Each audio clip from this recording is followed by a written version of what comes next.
பிதா, குமாரன், பரிசுத்த ஆவியின் நாமத்திலே இந்த இணையம் வழி பரிசுத்த நற்கருணை ஆராதனைக்கு உங்கள் அனைவரையும் பேராயர் மற்றும் பேராயத்தினுடைய சார்பிலே அன்போடு வரவேற்கிறோம். பிரியமானவர்களே, இந்த நாளிலே ஒரு சரித்திரம் வாய்ந்த ஆராதனையிலே நாம் கடந்து வந்திருக்கிறோம். இணையம் வழியாக பரிசுத்த நற்கருணை ஆராதனையிலே பங்கு கொள்ளும்படியாக நம்முடைய பேராயரின் ஆலோசனையின்படி காலத்திட்டம் ஒன்று நமக்கு கொடுக்கப்பட்டிருக்கிறது. ஆகஸ்ட் 2ஆம் தேதி துவங்கி அக்டோபர் 31ஆம் தேதி வரை இந்த காலத்திட்டம் நடக்கவிருக்கிறது. ஆகினால் இந்த ஆராதனையிலே இன்று நாம் பேராயமாக ஒருங்கிணைந்து நாம் கூடி வந்திருக்கிறோம். குறிப்பாக இந்த நாளிலே நம்முடைய பேராயத்தில் உள்ள அனைத்து தமிழ் திருச்சபை விசுவாசிகளுக்கு நாங்கள் வாழ்த்தி வரவேற்கிறோம். இந்த வேளையிலும் கூட நாம் அனைவரும் கண்களை மூடி கர்த்தரை நோக்கி நாம் ஜெபத்திலே கண்ணோக்கி பார்ப்போம். Let us pray. மகா இரக்கமும் பரிசுத்தமும் உள்ள எங்கள் நல்ல ஆண்டவரே, இப்படிப்பட்ட ஒரு காலகட்டத்திற்குள்ளாக நாங்கள் வந்திருக்கிற வேளையிலும் எல்லா நேரங்களிலும் நீர் தேவனாய் இருக்கிறீர், நீர் ஆளுகை செய்கிற தேவனாய் இருக்கிறீர் என்பதை நாங்கள் அங்கீகரித்து இந்த பரிசுத்த ஓய்வு நாளிலே வீட்டில் இருந்த வண்ணமாக பரிசுத்த நற்கருணை நாங்கள் பங்கு கொள்ளும்படியாக வந்திருக்கிற தருணத்திலும் கர்த்தர் தாமே எங்கள் ஒவ்வொருவரையும் நாங்கள் இருக்கின்ற இடத்திலே தம்முடைய பரிசுத்த ஆவியினால் எங்களை நிரப்பி இந்த ஆராதனையிலே நாங்கள் ஆண்டவரே இணைந்து ஆவியோடும் உண்மையோடும் தொழுது கொள்ள உதவி செய்யும். இந்த ஆராதனை முற்றிலுமாக உமது பரிசுத்த ஆவியானவருடைய ஆளுகைக்கு ஒப்புக் கொடுக்கிறோம். வழிநடத்தும் ஆண்டவரே, உம்முடைய நாமத்தை மகிமைப்படுத்தி கொள்ளும். இயேசு கிறிஸ்துவின் நாமத்திலே இந்த ஜெபங்களை ஏறெடுக்கிறோம் ஜீவனுள்ள நல்ல பிதாவே, ஆமேன். பிரியமானவர்களே, இந்த பரிசுத்த நற்கருணை ஆராதனைக்கு ஆரம்ப பாமாலையாக நாம் அனைவரும் எழுந்து நின்று கர்த்தர் என் மேய்ப்பரானவர் என்ற பாமாலையை பாடி இந்த ஆராதனையை துவங்குவோம்.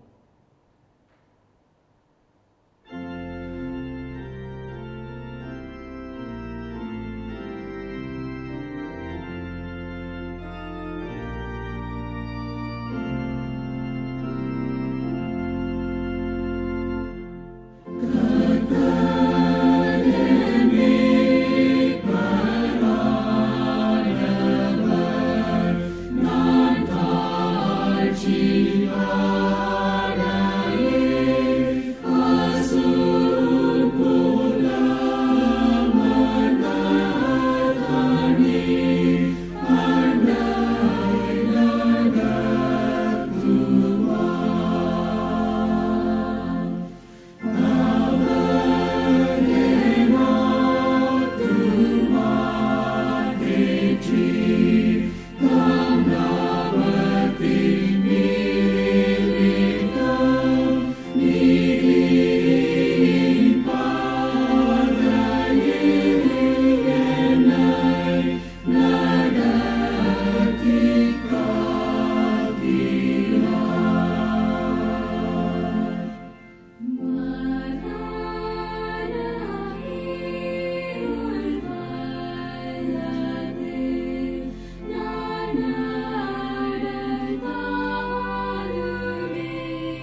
தேவ ஜனமே, நாம் பிதாவின் பிரசன்னத்திலே இந்த காலை வேளையிலே தேவ குடும்பமாக இணைந்து வந்திருக்கிறோம். அவருக்கு துதியும் சோஸ்திரமும் செலுத்தவும், அவரது பரிசுத்த வார்த்தையை கேட்டு பெற்றுக்கொள்ளவும், உலகத்தின் தேவைகளை அவர் முன் கொண்டு வரவும், நமது பாவங்களுக்காக அவரது மன்னிப்பை கேட்கவும், அவரது கிருபையை நாடவும், அவர் குமாரனாகிய இயேசு கிறிஸ்துவின் மூலம் நம்மையை அவரது பணிக்காக ஒப்பு கொடுக்கவும் வந்திருக்கிறோம். தேவனுடைய வார்த்தை இவனமாய் சொல்லியிருக்கிறது, நமக்கு பாவமில்லை என்போமானால் நம்மை நாமே வஞ்சிக்கிறவர்களாய் இருப்போம், சத்தியம் நமக்குள் இராது. நம்முடைய பாவங்களை நாம் அறிக்கையிட்டால் பாவங்களை நமக்கு மன்னித்து எல்லா நியாயத்தையும் நீக்கி நம்மை சுத்திகரிப்பதற்கு அவர் உண்மையும் நீதியும் உள்ளவராய் இருக்கிறார். நாம் இந்த வேளையிலே அமரலாம் அல்லது முழங்கால் படிடலாம். நாம் நம்முடைய பாவங்களை சர்வ வல்லமையுள்ள தேவனிடத்திலே அறிக்கை செய்வோமாக. சபையாக அறிக்கை செய்வதற்கு முன்பதாக சிறிது நேரம் அமைதலாக ஆண்டவருடைய சமூகத்திலே இருப்போமாக.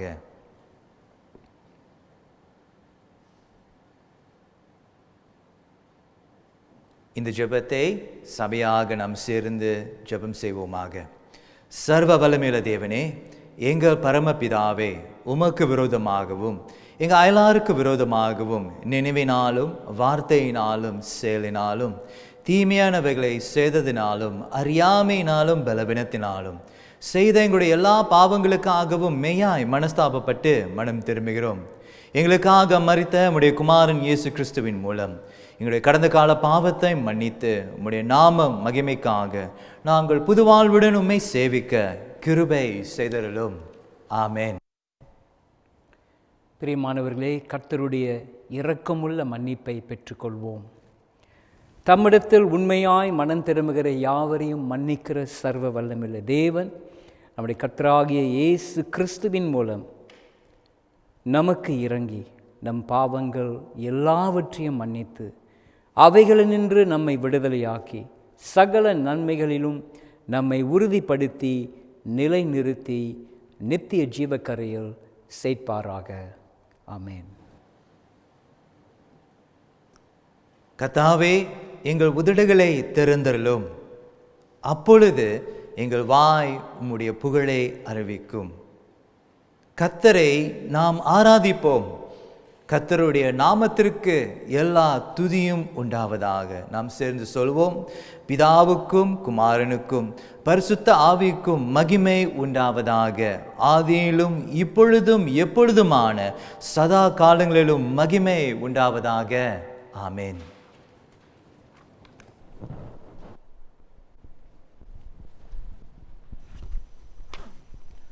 கிறிஸ்துவுக்குள் பிரியமானவர்களே, கர்த்தருடைய பரிசுத்த நாமத்திலே உங்கள் அனைவரையும் அன்புடன் இந்த நாளிலே நாங்கள் வாழ்த்துகிறோம். கர்த்தர் உங்களை ஆசீர்வதிப்பார். பக்தன் சொல்லுகிறான், கர்த்தரை நான் எக்காலத்திலும் ஸ்தோத்தரிப்பேன், அவர் துதி எப்போதும் என் வாயில் இருக்கும். இந்த நேரத்திலே குடும்பமாக நானும் என் வீட்டாரும் கர்த்தரையே சேவிப்போம் என்று சொல்லி ஆண்டவரை நாம் இருக்கின்ற இடத்திலே குடும்பமாக நாம் ஆராதிப்போம். ஆண்டவருக்கு நாம் நன்றி கூறுவோம். குறைந்தபட்சம் இந்த தருணத்தை கர்த்தர் நமக்கு கொடுத்திருக்கிறார். இந்த நாளுக்காக, இந்த நேரத்திற்காக ஆண்டவரை ஸ்தோத்தரிப்போம். அவரை நாம் பாடி ஆண்டவருக்கு சங்கீர்த்தனம் பண்ணுவோம். ஹல்லேலூயா. ரட்சண்ய மகிமை துதிகன வல்லமை இயேசுவுக்கு சொந்தம் அல்லவா?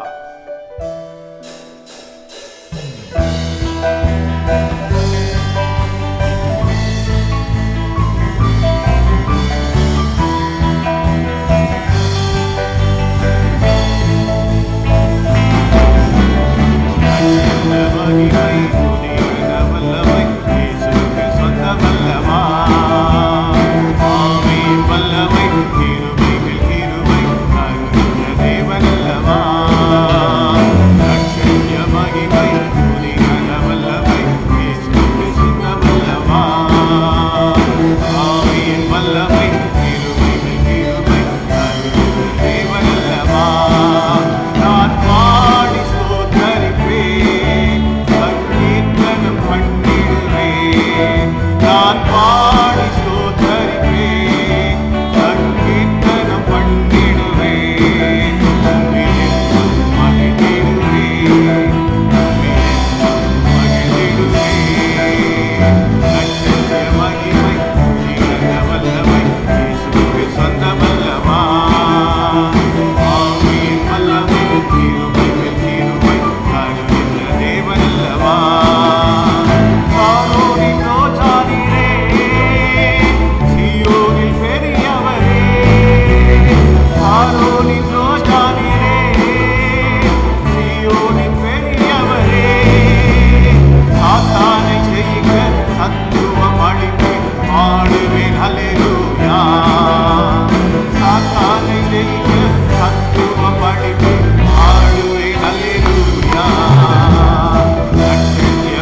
அதிகமானவரே, மரணத்தை வென்றவரே, மறைவிடமானவரே, வசனத்தை அனுப்பி குணமாக்குவீரே, ஆளுகை அல்லேலூயா.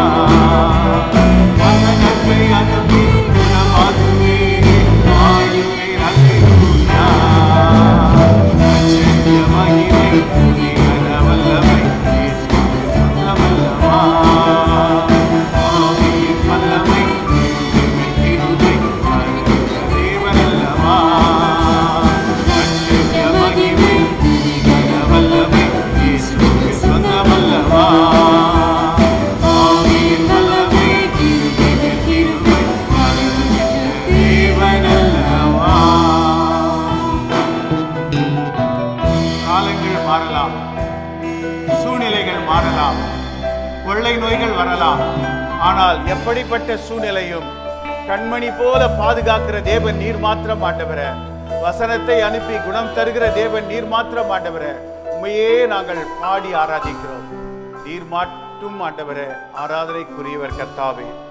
கர்த்தருக்கு விரோதமான ஞானமும் இல்லை, புத்தியும் இல்லை, ஆலோசனையும் இல்லை என்று நாங்கள் பார்க்கிறோம். உமக்கு முன்பாக நிற்பவன் யார்? நீர் மாத்திரம் எங்களுக்கு போதுமாண்டவரே. உமக்கே நாங்கள் ஆராதனையை செலுத்துகிறோம். நீர் ஆராதனைக்குரியவர், நீர் மட்டுமே ஆராதனைக்குரியவர் ஆண்டவரே. கர்த்தாவே, இந்த நேரத்திலே எங்களை நாங்கள் தாழ்த்தி ஒப்புக் கொடுக்கிறோம். நீர் ஆராதனை நாயகன் ஆண்டவரே. ஹல்லேலூயா. ஸ்தோத்திரம் ஆண்டவரே.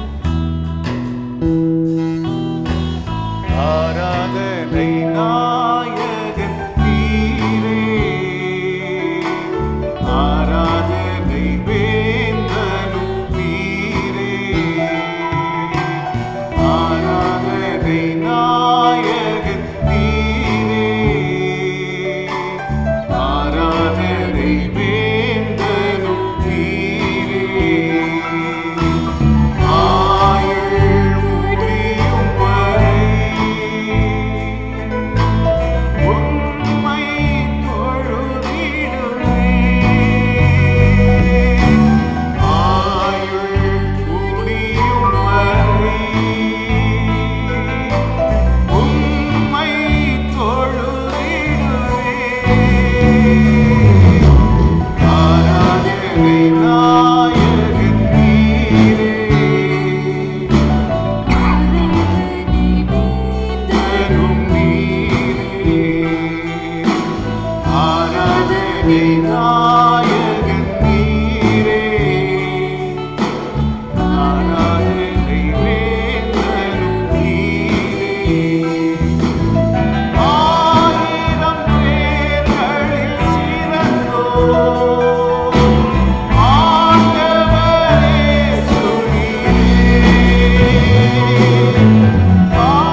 கர்த்தாவே, நீர் மாத்திரம் மகிமைக்கு உரியவர், நீர் மாத்திரம் கனத்துக்குரியவர். கர்த்தரை பற்றும் பயத்தோடு கூடிய கொஞ்சம் பொருளே உத்தமம் என்று நாங்கள் பார்க்கிறோமே. கர்த்தாவே, நாங்கள் தேவ பக்தியுடனும் தேவ பயத்துடனும் ஒரு பாதப்படியிலே பணிகிறோம். உமக்கு மாத்திரம், உமக்கு மட்டுமே நாங்கள் மகிமையை செலுத்துகிறோம். நீர் மாத்திரம் ஆராதனைக்குரியவர். காலங்கள் மாறினாலும் எங்கள் ஆண்டவர் நேற்றும் இன்றும் என்றும் மாறாத ஆண்டவர். எங்கள் ஆண்டவர் ஜீவனுள்ள ஆண்டவர். எங்கள் ஆண்டவர் கர்த்தாதி கர்த்தர், சர்வ வல்லமையுள்ள தேவன். நன்றியோடு உம்மை துதிக்கிறோம். இயேசுவின் மூலம் ஜெபிக்கிறோம் எங்கள் நல்ல பிதாவே. ஆமென். பிரியமானவர்களே, இந்த நேரத்திலே இன்றைக்கான சுருக்க ஜெபத்தை நாம் ஒன்று கூடி ஜெபிப்போம். இன்றைக்கான சுருக்க ஜெபம் பெந்தேகோஸ்தே திருநாளுக்கு பின் வரும் 9ஆம் ஞாயிறு, திரித்துவம் 8. சர்வ வல்லமுள்ள தேவனே, எங்களுக்கு நாங்களே உதவி செய்து கொள்ள திராணியற்றவர்களாய் இருக்கிறோம் என்பதை நீர் அறிந்திருக்கிறீர். எங்கள் உடலையும் ஆத்துமாவையும் பாதிக்கும் அனைத்து கெட்ட சிந்தனைகளிலிருந்தும் எங்களை பாதுகாத்து கொள்ளும். வல்ல பாதுகாப்பின் மூலம் எங்கள் சரீரமும் ஆத்துமாவும் காத்து கொள்ளப்பட வேண்டும் என்று எங்கள் கர்த்தராகிய இயேசு கிறிஸ்துவின் மூலம் ஜெபிக்கிறோம். ஆமென். பிரியமானவர்களே, இந்த நாளிலே வாசிக்கப்பட தெரிந்து கொள்ளப்பட்ட முதலாம் வேத பாடம் 1 ராஜாக்கள் 19ஆம் அதிகாரம் வசனங்கள் 1 துவங்கி 8 முடிய. 1 ராஜாக்கள் 19ஆம் அதிகாரம் வசனங்கள் 1 துவங்கி 8 முடிய. எலியா செய்த எல்லாவற்றையும் அவன் தீர்க்கதரிசிகள் எல்லாரையும் பட்டயத்தாலே கொன்று போட்ட செய்தி அனைத்தையும் ஆகாப் ஏசபேலுக்கு அறிவித்தான். அப்பொழுது ஏசபேல் எலியாவின் இடத்தில் ஆள் அனுப்பி, அவர்களில் ஒவ்வொருவருடைய பிராணனுக்கு செய்யப்பட்டது போல நான் நாளை இந்நேரத்தில் உன் பிராணனுக்கு செய்யாதே போனால் தேவர்கள் அதற்கு சரியாகவும் அதற்கு அதிகமாகவும் எனக்கு செய்ய கடவர்கள் என்று சொல்லச் சொன்னாள். அவனுக்கு அது தெரிந்தபோது எழுந்து தன் பிராணனை காக்க யூதாவை சேர்ந்த பெயர் சபாவுக்கு புறப்பட்டு போய் தன் வேலைக்காரனை அங்கே நிறுத்திவிட்டான். அவன் வனாந்திரத்தில் ஒரு நாள் பிரயாணம் போய் ஒரு சூரை செடியின் கீழ் உட்கார்ந்து நான் சாக வேண்டும் என்று கோரி, போதும் கர்த்தாவே, என் ஆத்துமாவை எடுத்துக்கொள்ளும், நான் என் பிதாக்களை பார்க்கிலும் நல்லவன் அல்ல என்று சொல்லி ஒரு சூரை செடியின் கீழ் படுத்து கொண்டு நித்திரை பண்ணினான். அப்பொழுது ஒரு தூதன் அவனை தட்டி எழுப்பி, எழுந்திருந்து போஜனம் பண்ணு என்றான். அவன் விழித்து பார்க்கிற போது இதோ தழலில் சுடப்பட்ட அடையும் ஒரு பாத்திரத்தில் தண்ணீரும் அவன் தலைமாட்டில் இருந்தது. அப்பொழுது அவன் புசித்து குடித்து திரும்பவும் படுத்து கொண்டான். கர்த்தருடைய தூதன் திரும்ப 2ஆம் தரம் வந்து அவனை தட்டி எழுப்பி, எழுந்திருந்து போஜனம் பண்ணு, நீ பண்ண வேண்டிய பிரயாணம் வெகு தூரம் என்றான். அப்பொழுது அவன் எழுந்திருந்து புசித்து குடித்து அந்த போஜனத்தின் பலத்தினால் 40 நாள் இரவு பகல் ஓரேப் என்னும் தேவனுடைய பர்வதம் மட்டும் நடந்து போனான். இது தேவனுடைய வசனம். தேவனுக்கு ஸ்தோத்திரம்.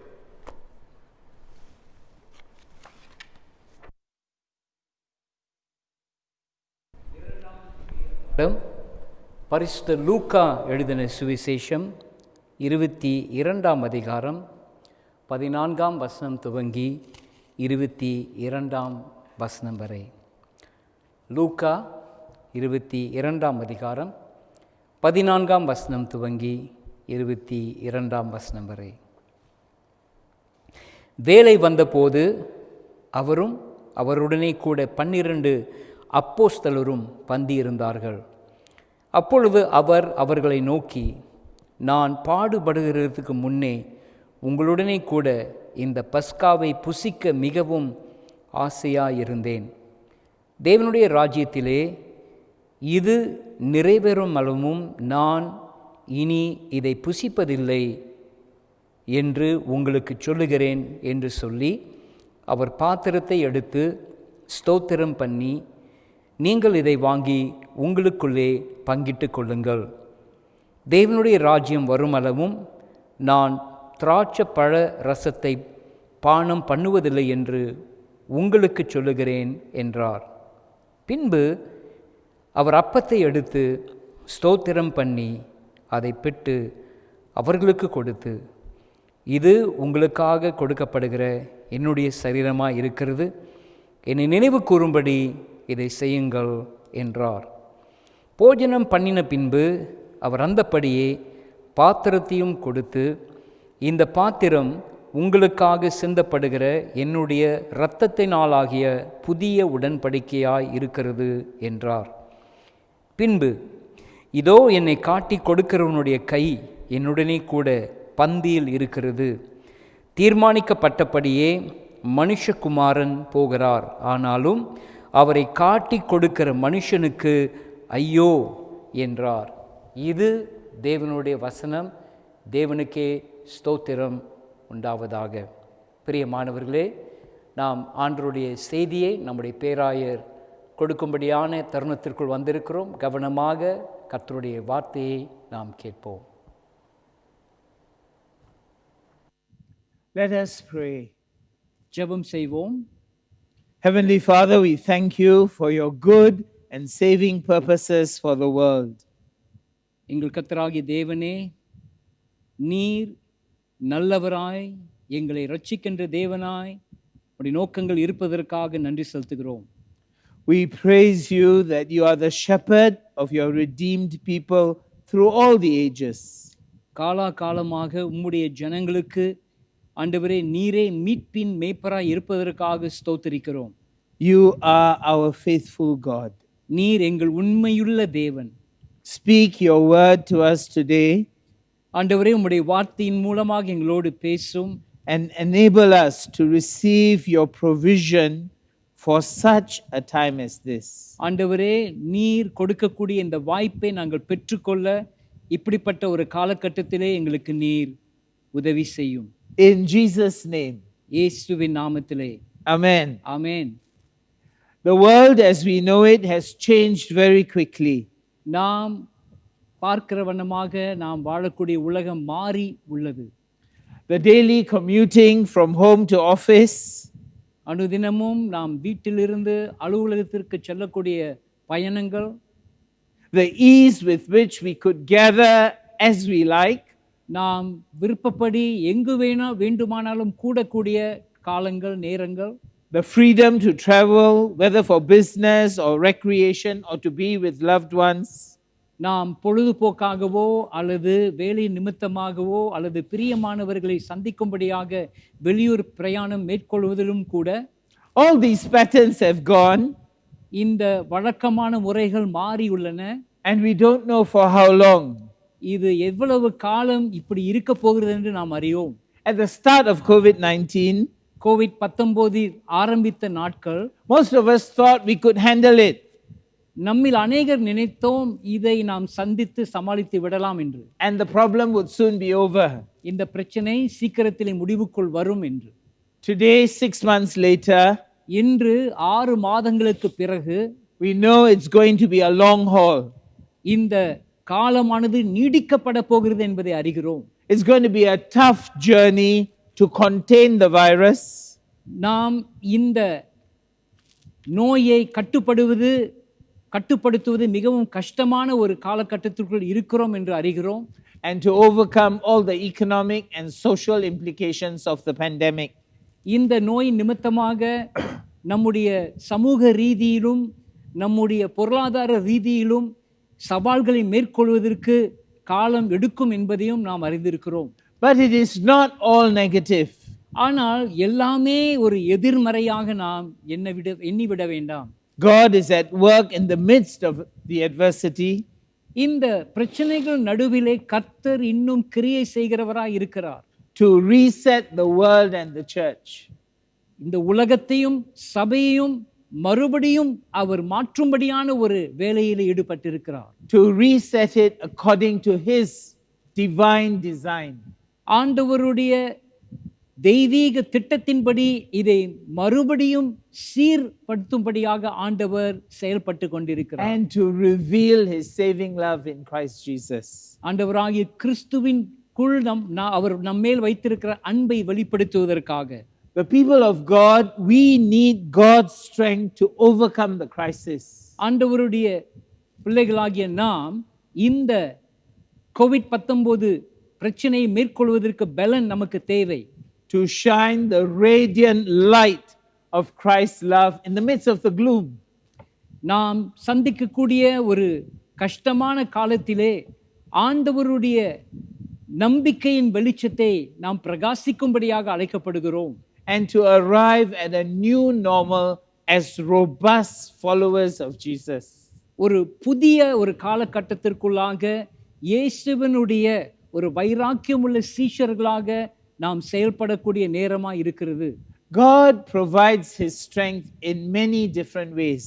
ஆண்டவர் பல ரீதியிலே தன்னுடைய பலத்தை நமக்கு வெளிப்படுத்துகிறார். Today I want to focus on one important means of grace. இன்று உங்கள் மத்தியிலே ஆண்டவருடைய ஒரு விசேஷித்த கிருபையை சார்ந்து நான் உங்கள் மத்தியிலே பேசவிருக்கிறேன்.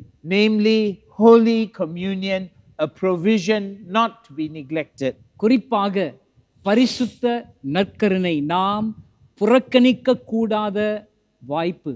It's wonderful that today, all across the Archdeaconry of Singapore, English-speaking, Chinese-speaking and Tamil-speaking churches, and Hindi-speaking churches and Punjabi, we are together to break bread as one family.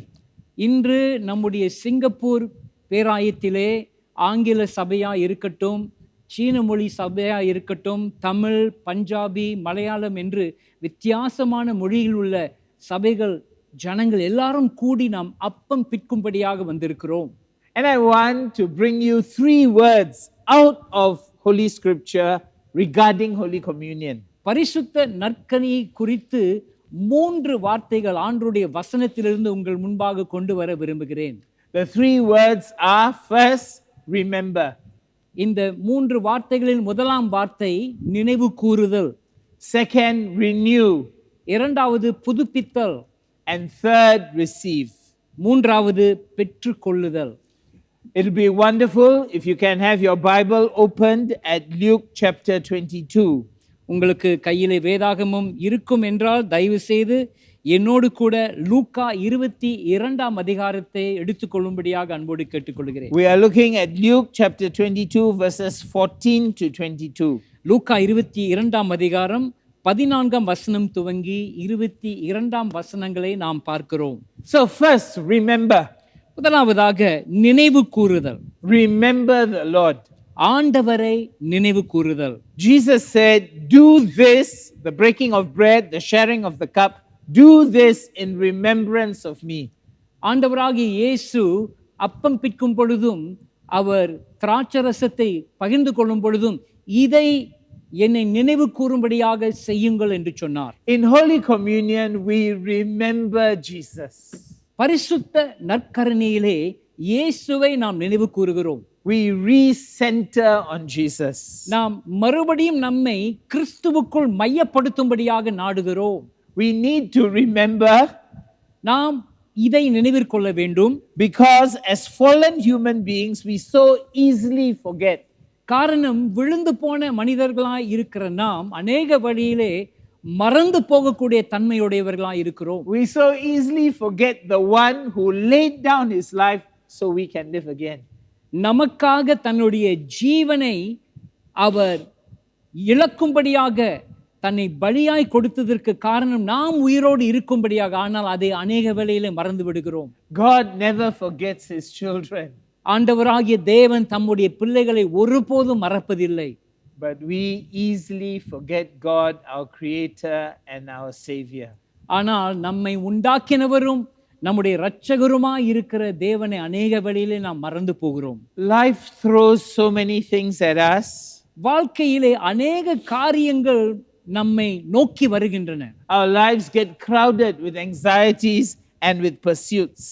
நம்முடைய வாழ்க்கையை பார்க்கும் பொழுது அநேக காரியங்களை நாடக்கூடியவர்களாக இருக்கிறோம், அதே சமயத்தில் அநேக பிரச்சனைகளை எதிர்நோக்கக்கூடியவர்களாகவும் இருக்கிறோம். And so it's easy, brothers and sisters, for us to lose the center which holds our life together. ஆகையினால் நம்மை மையப்படுத்தக்கூடிய மிக முக்கியமானதை நாம் அநேக வேளையிலே தவறி போகிறோம்.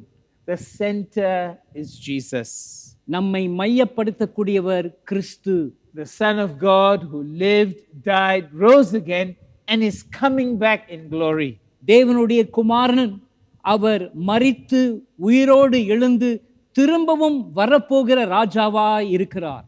To remember Jesus is to remember his amazing love for you.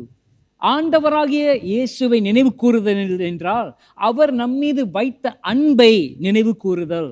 Jesus knows the worst about us when he went to the cross to die for our sins and set us free.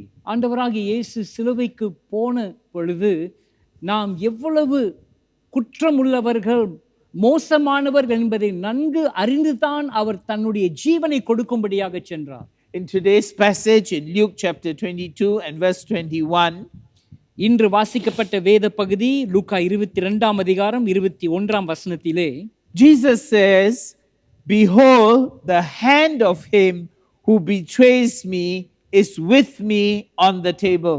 இயேசு சொல்லுகிறார், இதோ என்னை காட்டி கொடுக்கிறவனுடைய கை என்னுடனே கூட பந்தியில் இருக்கிறது. The nature of human sinfulness is such that you and we are all capable of betraying someone we are close to. மனிதனுடைய சுவாபம் எப்படிப்பட்டது என்று சொல்வோம் என்றால், நாம் நேசிக்கக்கூடிய அநேகரை பல வேளைகளிலே காட்டி கொடுக்கும்படியான ஒரு நிலைமையிலே தள்ளப்படுகிறோம். There is a twistedness, a falseness, a self-centeredness that has gripped the human heart. மனிதனுடைய இருதயத்தை ஒரு குறுக்கு வழியானது, ஒரு பொய்யான வழியானது அநேக வழியிலே ஆட்கொள்ளக்கூடியதா இருக்கிறது. When we are honest with ourselves, we know what wretched sinners we are. உண்மையாக நம்மை சோதித்து பார்ப்போம் என்றால் நாம் எப்படிப்பட்ட ஒரு மோசமான பாவிகளா இருக்கிறோம் என்பதை உணர ஆரம்பிப்போம். Jesus also knows, but that did not stop him from going to the cross for us. இந்த உண்மையை இயேசுவை அறிந்திருந்தார், ஆனாலும் கூட அவர் நமக்காக சிலுவையிலே தம்மை கொடுக்கும்படியாக பின்வாங்கவில்லை. Our Anglican Holy Communion liturgy carries these words. நம்முடைய ஆங்கிலிக்கன் திருச்சபையினுடைய பரிசுத்த நற்கருணை ஒழுங்கிலே இந்த வார்த்தைகளை நாம் பார்க்கிறோம். Who in the same night that he was betrayed, அவர் தாம் காட்டி கொடுக்கப்பட்ட அன்று ராத்திரியிலே he took bread அவர் அப்பத்தை எடுத்து and gave you thanks. ஸ்தோத்திரம் செலுத்தி He broke it அதை பிட்டு and gave it to his disciples. அவருடைய சீஷர்களுக்கு கொடுத்து, In the same night he was betrayed, அவர் காட்டி கொடுக்கப்பட்ட அன்று ராத்திரியிலே Jesus instituted the meal that signified his death. ஆண்டவராகிய இயேசு இந்த பரிசுத்த பந்தியை தான் சிலுவையிலே மரிக்கும்படியாக, அதை குறிக்கும்படியாக இதை நடப்பித்தார். The betrayal triggered the sequence of events which led to his arrest and his crucifixion. அவர் காட்டி கொடுக்கப்பட்ட அந்த நிமிஷத்தில் இருந்து அவர் தொடர்ந்து பல கஷ்டங்களை சந்தித்து மரணம் வரைக்கும் அவர் சென்றார். On the night he was betrayed, he started the journey to the cross. அவர் காட்டி கொடுக்கப்பட்ட அன்று இரவிலே தன்னுடைய பிரயாணத்தை துவங்கினார். To win our pardon, நம்முடைய மன்னிப்பை to சம்பாதிக்கும்படியாக, redeem us from our guilty standing before God, தேவனுக்கு முன்பாக குற்றமுள்ளவர்களாய் நின்ற அந்த நிலைமையிலிருந்து நம்மை விடுவிக்கும்படியாக ஆண்டவர் அதை and செய்தார். to set us free from the chains of sin. பாவத்தின் சங்கிலிகளிலிருந்து நம்மை விடுவிக்கும்படியாக ஆண்டவர் அதை செய்தார். That's how much Jesus loves you. இவ்வளவாக இயேசு உங்களை நேசிக்கிறார். And you and I remember that. We remember the love of Christ when we celebrate Holy Communion. ஆகையால் நீங்களும் நானும் அதை நினைவு கூறுகிறோம். பரிசுத்த நற்கருணை கொண்டாடும் பொழுதெல்லாம் ஆண்டவர் நம்மீது வைத்த அன்பை நினைவு கூறுகிறோம். To remember Jesus is also to remember his desire for his people. இயேசுவை நினைவு கூறுதல் என்றால் தம்முடைய ஜனத்தை குறித்து அவர் வைத்திருக்கிற வாஞ்சியை நினைவு கூறுவது. And Jesus' great desire for his people is that we love one another. ஆண்டவராகிய இயேசு கிறிஸ்துவினுடைய பெரிய வாஞ்சை என்ன தெரியுமா? நாம் ஒருவரோடு ஒருவர் அன்பாய் இருப்பது. That there should be a oneness among Christians. கிறிஸ்தவர்களுக்குள்ளே ஒரு ஒற்றுமை இருக்க வேண்டும். A oneness that reflects the unity of the Trinity, Father, Son, and Holy Spirit. கிறிஸ்தவர்களுக்குள்ளே உள்ள ஒற்றுமை திருத்துவ தேவனாகிய பிதா, குமாரன், பரிசுத்த ஆவியிலே காணப்படுகிற ஒற்றுமையை பிரதிபலிக்க வேண்டும். And that is why our Lord Jesus, he prayed to the Father before he went to the cross. ஆகையினால் தான் இயேசு சிலுவைக்கு போவதற்கு முன்பாக பிதாவினிடத்திலே ஜெபித்தார். In John chapter 17, he prayed to the Father that all who believe in him may be one. இயேசு கிறிஸ்து யோவான் 17ஆம் அதிகாரத்திலே அவரை விசுவாசிக்கிற அனைவருக்காகவும் ஜெபித்தார். That they may be one, so that the world may believe that the Father has sent him. அவர் ஜெபித்தார், நான் உம்மிலேயும் இருக்கிறது போல அவர்கள் எல்லோரும் நம்மில் ஒன்றாய் இருக்க வேண்டும், அப்பொழுது இந்த உலகம் நம்மை விசுவாசிக்கும். So brothers and sisters, at Holy Communion, we bind ourselves to the Lord. ஆகினால் சகோதர சகோதரிகளே, பரிசுத்த நற்கருணையிலே நாம் ஆண்டவரோடு நம்மை ஒன்றிணைத்துக் கொள்கிறோம். And we also bind ourselves to each other. அது மாத்திரமல்ல, ஒருவரோடு ஒருவர் நாம் ஒன்றிணைத்துக் கொள்கிறோம் திருவிருந்திலே. As we remember Christ on the cross and how he cancelled our debt.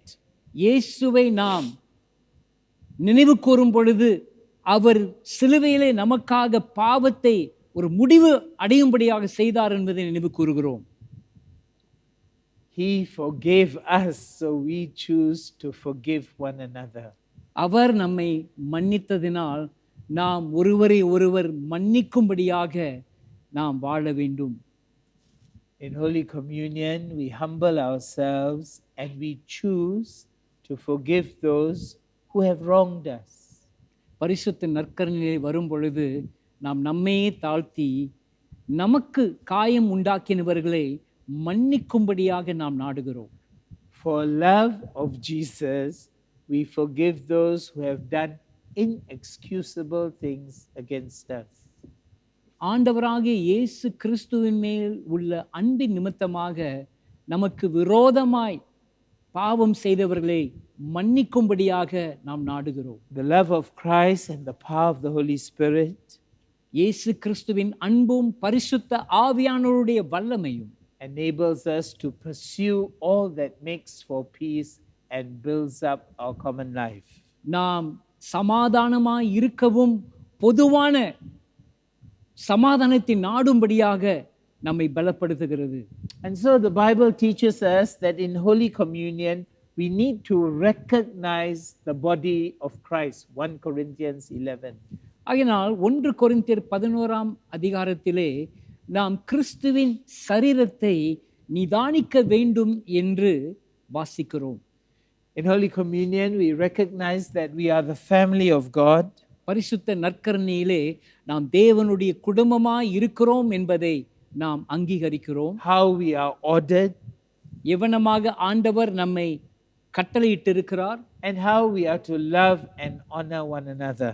நாம் எவனமாக ஒருவரை ஒருவர் அன்பு செலுத்தி கனம் பண்ண வேண்டும் என்பதை அறிகிறோம். So in Holy Communion, we remember Jesus. ஆகையினால் பரிசுத்த நற்கருணையிலே ஆண்டவராகிய இயேசுவை நினைவு கூறுகிறோம். And we celebrate his elevated presence in our midst. நம் மத்தியிலே உயர்த்தப்பட்ட அவருடைய பிரசன்னத்தை நாம் கொண்டாடுகிறோம். By honoring and loving each other. எப்படி அதை செய்கிறோம் என்றால் ஒருவரை ஒருவர் அன்பு செலுத்தவும் கனம் பண்ணுவதின் மூலமாக. Remember the Lord.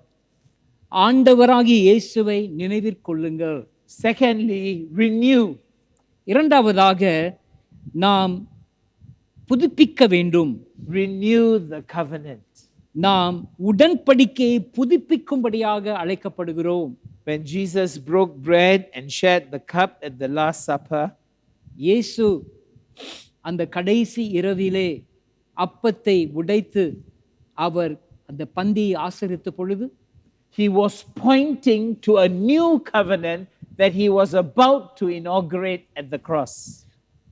ஆண்டவர் ஒரு புதிய உடன்படிக்கையை அவர் ஏற்படுத்த போவதை அந்த திருவிருந்து இரவிலே சுட்டி காண்பித்தார். He described the bread as my body given for you. அந்த அப்பத்தை எடுத்து இது என்னுடைய சரீரம் என்று அடையாளம் காட்டினார். And he described the cup பாத்திரத்தை அவர் எடுத்து as the new covenant in my blood. இது என்னுடைய புதிய உடன்படிக்கையின் இரத்தமா இருக்கிறது என்று சொன்னார். New covenant is a term used by the prophet Jeremiah in 6th century before Christ. இந்த புதிய உடன்படிக்கை என்கிற வார்த்தையானது தீர்க்கதரிசியாகிய எரேமியா பயன்படுத்திய வார்த்தைகள். கிறிஸ்துவுக்கு முன் 6ஆம் ஆண்டிலே அவர் இந்த வார்த்தைகளை சொல்வதை வாசிக்கிறோம். So the prophet Jeremiah foresaw a new action by God. ஆகினால் தீர்க்கதரிசியாகிய எரேமியா ஆண்டவர் ஒரு புதிய செயல்பாட்டிலே ஈடுபட போகிறார் என்பதை பார்த்தான். A new action beyond their exodus from Egypt, beyond the covenant at Mount Sinai. எகிப்து தேசத்திலிருந்து இஸ்ரவேல் ஜனங்கள் வெளிவந்ததை காட்டிலும் மாத்திரமல்ல, சீனாய் வனாந்திரத்திலே அவர்கள் உடன்படிக்கையை ஆண்டவருடைய 10 கட்டளையை பெற்றுக்கொண்டதை பார்க்கிறோம். இன்னொரு புதிய நாளை எரேமியா தீர்க்கதரிசி கண்டான். A new action by which God would bestow forgiveness on mankind. இந்த ஆண்டவருடைய புதிய செயல்பாடு மனிதனுக்கு பாவ மன்னிப்பை கொண்டு வரும்படியான ஒன்றாக அவன் பார்த்தான். And God would bring inner renewal to the heart, to the human heart. பாவ மன்னிப்பு மாத்திரமல்ல, மனுஷனுடைய உள்ளான இருதயத்திலே ஒரு மாற்றத்தை ஆண்டவர் கொண்டு வரப்போகிற நாளை பார்த்தான். So in Jeremiah chapter 31 verses 31 to 34, this is what we read. ஆகினால் எரேமியாவின் தீர்க்கதரிசியின் புத்தகம் 31ஆம் அதிகாரம் 31லிருந்து 34ஆம் வசனத்திலே இந்த வார்த்தைகளை வாசிக்கிறோம். Behold, the days are coming, declares the Lord, இதோ நாட்கள் வரும் என்று கர்த்தர் சொல்லுகிறார், when I will make a new covenant with the house of Israel. அப்பொழுது இஸ்ரவேல் குடும்பத்தோடும் யூதா குடும்பத்தோடும் புது உடன்படிக்கை பண்ணுவேன். Verse 33, I will put my law within them. 33ஆம் வசனம், அந்நாட்களுக்கு பிற்பாடு நான் இஸ்ரவேல் குடும்பத்தோடு பண்ண போகிற உடன்படிக்கையாவது நான் என் நியாயப்பிரமாணத்தை அவர்கள் உள்ளத்திலே வைத்து and write it in their hearts, and I will forgive their iniquity, and I will remember their sin no more. அதை அவர்கள் இருதயங்களில் நான் எழுதி நான் அவர்கள் தேவனாய் இருப்பேன், அவர்களுடைய பாவத்தை நான் மன்னிப்பேன், அவர்களுடைய அக்கிரமத்தை நான் நினையாதிருப்பேன் என்று சொல்கிறார். Jesus at the Last Supper is saying that day promised in Jeremiah has come. ஆகினால் இயேசு கிறிஸ்து கடைசி விருந்திலே சொன்ன வார்த்தைகள் எரேமியா தீர்க்கதரிசி குறிக்கக்கூடிய அந்த நாளாய் இருக்கிறது. His death will inaugurate the new covenant and bring in the kingdom of God. அவருடைய மரணமானது அது தேவனுடைய ராஜ்யத்தை ஆரம்பிக்கும்படியாக நாம் பிரவேசிக்கும்படியான ஒரு நாளாய் இருக்கிறது. And in this new covenant in Christ, man's sin is forgiven. இந்த புதிய உடன்படிக்கையிலே மனுஷனுடைய பாவங்கள் மன்னிக்கப்படுகின்றன. And the person receives a new heart that desires the things of God. அந்த நபர் புதிய இருதயத்தை பெற்றுக்கொண்டு ஆண்டவருக்கென்று புதிய விருப்பம் அவனுக்குள்ளே வருவதை பார்க்கலாம். Peter builds on this on the day of Pentecost. பேதுருவும் கூட பெந்தேகோஸ் நாளிலே இந்த வார்த்தைகளை நினைப்பூட்டும்படியாக இந்த வசனங்களை சொல்வதை நாம் When he வாசிக்கிறோம். said to the crowd, அவன் கூடியிருந்த ஜனங்களை பார்த்து சொல்லுகிறான், repent and be baptized in the name of Jesus Christ, மனம் திரும்பி ஆண்டவராக இயேசு கிறிஸ்துவின் நாமத்திலே ஞானஸ்நானம் பெறுங்கள், for the forgiveness of your sins, உங்களுடைய பாவங்கள் மன்னிக்கப்படுவதற்காக, and you will receive the gift of the Holy Spirit. அப்பொழுது பரிசுத்த ஆவியின் வரத்தை நீங்கள் பெற்றுக்கொள்வீர்கள். God's greater deliverance, not only for Israel but for the whole world, has come through Jesus Christ. ஆண்டவராகிய தேவனுடைய பிரதானமான விடுதலை யூதர்களுக்கு மாத்திரமல்ல, ஆனால் உலகத்தில் உள்ள எல்லா மனுஷர்களுக்கும் வந்துள்ளது. Far greater than their deliverance from Egypt. எகிப்திலிருந்து அவர்கள் பெற்ற விடுதலை காட்டிலும் இது பெரிய ஒரு மகா விடுதலை. In Egypt, they were delivered from the oppression of their Egyptian taskmasters. எகிப்து தேசத்திலே அவர்களை பாதித்த எகிப்திய இராணுவத்திலிருந்து அவர்கள் விடுதலை பெற்றார்கள். But now Jesus has delivered his people, those who trust him. He has delivered us from sin itself. ஆனால் இப்பொழுதோ தேவனாகிய கர்த்தர் இயேசு கிறிஸ்துவின் மூலமாக நம்மை பாவத்திலிருந்து விடுவித்து இருக்கிறார். The Jewish Passover meal, which celebrated the deliverance from Egypt, is superseded. யூதர்கள் அவர்கள் பஸ்கா பண்டிகையை அந்த விடுதலை குறிக்கும்படியாக கொண்டாடுகிறார்கள். ஆனால் இந்த விடுதலை அதை காட்டிலும் மேலான ஒரு விடுதலையா இருக்கிறது. It is superseded by the Lord's Supper. இந்த பஸ்கா பண்டிகை விருந்தை காட்டிலும் நற்கருணை பந்தியானது மேலோங்கி திகழ்கிறது. Which celebrates God's deliverance. தேவனுடைய விடுதலையை அது கொண்டாடுகிறது. Not only for Israel, இஸ்ரவேலுக்கு மாத்திரமல்ல, but for the nations of the world. ஆனால் இந்த உலகத்திலுள்ள சகல தேசங்களும் கொண்டாடும்படியாக. My dear brothers and sisters, என் அருமையான சகோதர சகோதரிகள், the way Jesus instituted the Last Supper, ஆண்டவர் இந்த திருவிருந்தை அனுசரித்த விதமானது. there are 4 action verbs which pile up on one another. 4 விதமான செயல்பாடுகளை நாம் கவனிக்கலாம். He took the bread. அவர் அப்பத்தை எடுத்து, He gave thanks. ஸ்தோத்திரம் செலுத்தி, He broke. அதை பிட்டு, He gave it to them. அவர்களுக்கு கொடுத்து. The fourfold action is befitting a covenant. It is solemn. It shows us a covenant is being enacted. இந்த 4 செயல்பாடுகளை நாம் சிந்திக்கும் பொழுது ஒரு புதிய உடன்படிக்கையின் செயல்பாடு ஆண்டவர் இதை செய்தார் என்பதை நாம் பார்க்க முடிகிறது. And this fourfold action sets a pattern which the church can use in the ages before Christ returns. இந்த 4 விதமான செயல்பாடுகளை திருச்சபையானது ஆண்டவராகிய இயேசு கிறிஸ்து திரும்ப வரும் அளவும் இதை நாம் செய்யும்படியாக அழைக்கப்பட்டிருக்கிறோம்.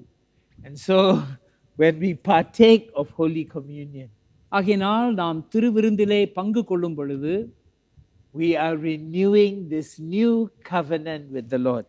இந்த புதிய உடன்படிக்கையிலே புதுப்பிக்கப்படும்படியாக நாம் பங்கு கொள்கிறோம். We do this by fully identifying with Jesus. இயேசுவோடு முழுமையாக அடையாளப்படுத்தும்படியாக நாம் செயல்படுகிறோம். We acknowledge that we are sinners in need of a savior. நான் ஒரு பாவி, எனக்கு ஒரு இரட்சகர் தேவை என்பதை அங்கீகரிக்கிறோம். And Jesus is our savior, without whom we cannot stand before God. இயேசுவே நம்முடைய இரட்சகராய் இருக்கிறார். அவராலே அல்லாமல் பரிசுத்த தேவனுக்கு முன்பாக நாம் நிற்க முடியாது. So we ask him and we trust him to forgive us. ஆகினால் நாம் நம்பிக்கையோடு ஆண்டவர் நம்மை மன்னிப்பார் என்று விசுவாசிக்கிறோம்.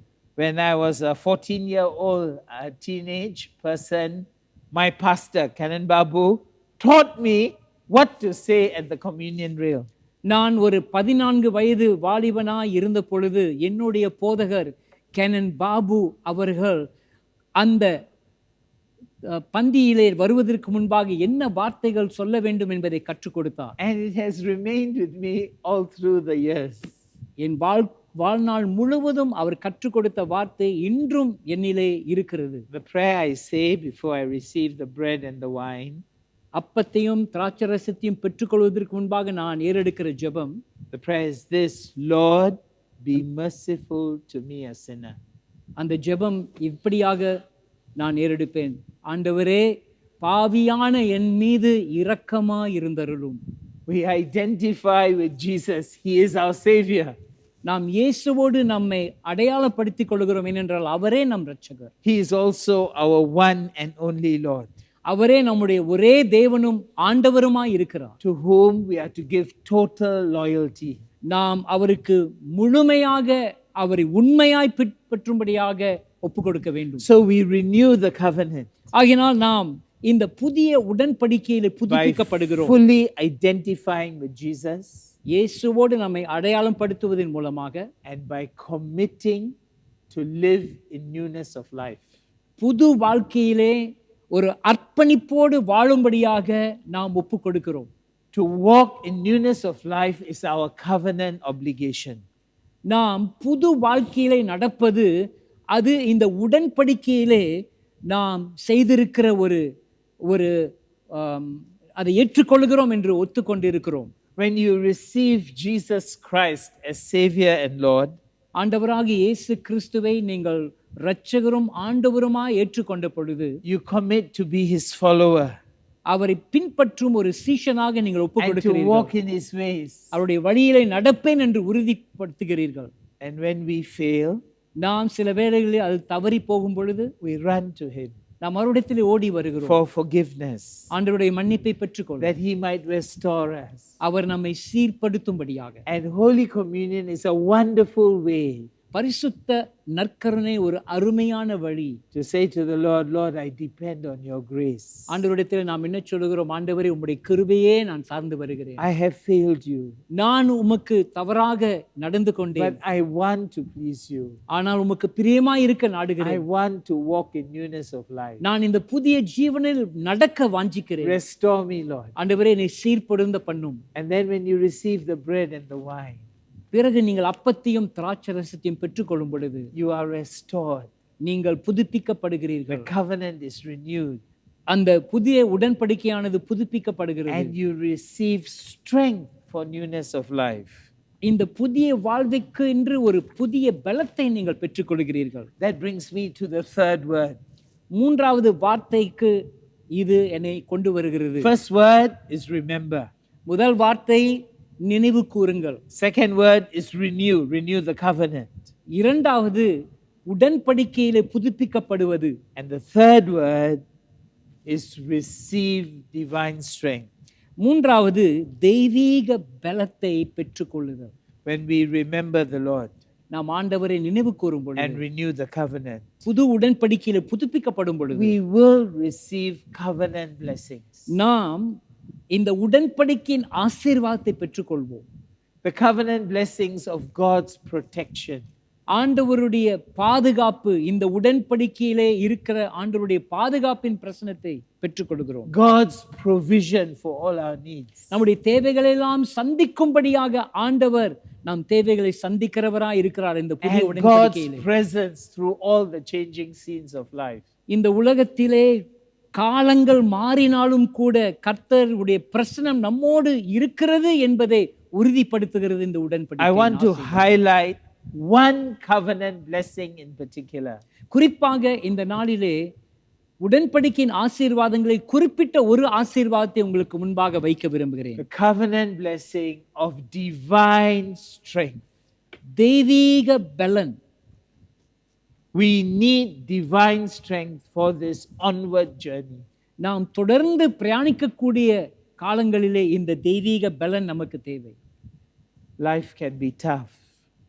வாழ்க்கை சில வேளைகளில் மிக மிக கஷ்டமா இருக்கும். All of us will face those stretches in life when we are depleted. அநேக வழியிலே வாழ்க்கையிலே சோதனை நேரத்திலே நாம் சோர்ந்து போகிறோம். When we are discouraged and have come to an end of our ability to cope. நம்முடைய சொந்த பலமெல்லாம் போன ஒரு நிலைமையிலே, வாழ்க்கையின் கடைசி அத்தியாயத்திலே வந்த ஒரு நிலைமையிலே சில சமயத்திலே நாம் காணப்படலாம். Our Old Testament reading from 1 Kings 19 describes Elijah in such a condition. இன்று நம்முடைய பழைய ஏற்பாட்டின் வேத பாடம் 1 ராஜாக்கள் 19ஆம் அதிகாரத்திலே எலியாவை குறித்து, அவனுடைய பிரயாணத்தை குறித்து நாம் பார்க்கிறோம். Elijah is at the point of a severe meltdown. எலியா மிகவும் சோர்ந்து போன ஒரு காலகட்டத்திலே வந்திருப்பதை பார்க்கிறோம். I've had enough, O Lord. போதும் ஆண்டவரே என்று சொல்லுகிறான். Take away my life, I'm no better than my fathers. ஆண்டவரே, நான் உயிரோடு இருப்பதை காட்டிலும் மரிப்பதே மேல் என்று சொல்லுகிறான். Elijah says these words while he is on a journey. இந்த வார்த்தைகளை எப்பொழுது எலியா சொல்லுகிறான்? ஒரு பிரயாணத்திலே அவன் இந்த வார்த்தைகளை சொல்லுகிறான். He is totally exhausted by the intensity of ministry. ஊழியத்து நிமித்தமாக ஒரு களைத்து போன ஒரு நிலைமையிலே எலியா காணப்படுகிறான். And he is disappointed at the final outcome. அவன் எதிர்பார்த்த முடிவை காணாதது நிமித்தமாக ஒரு ஏமாற்றப்பட்ட நிலைமையிலே தள்ளப்படுகிறான். So he has come to an end of himself. ஆகினால் தன்னுடைய பலத்திலே ஒரு ஒரு முற்றுப்புள்ளியான நிலைமைக்கு வந்திருக்கிறான். But God never forgets his servant. ஆனால் ஆண்டவர் தன்னுடைய ஊழியக்காரனை ஒருபோதும் மறப்பதில்லை. God finds him, cares for him in the wilderness. ஆண்டவர் அவனை தேடுகிறார், அவனை விசாரிக்கிறார் வனாந்தரத்திலே. He sends Elijah, an angel, who prepares hot cakes and a jar of water for him. ஆண்டவராகிய தேவன் ஒரு தூதனை அனுப்பி அவனுக்கு வேண்டிய அடையும் அவனுக்கு ஒரு பாத்திரம் நிறைந்த தண்ணீரையும் கொடுக்கிறார். The angel says, he wakes up Elijah and says, "Arise and eat, for the journey is too great for you." அங்கு தேவதூதன் எலியாவை அவன் போஜனம் பண்ண சொல்லி நீ பண்ண வேண்டிய பிரயாணம் வெகு தூரம் என்கிறான். And the word of God says, Elijah ate and drank and went in the strength of that food to the destination appointed.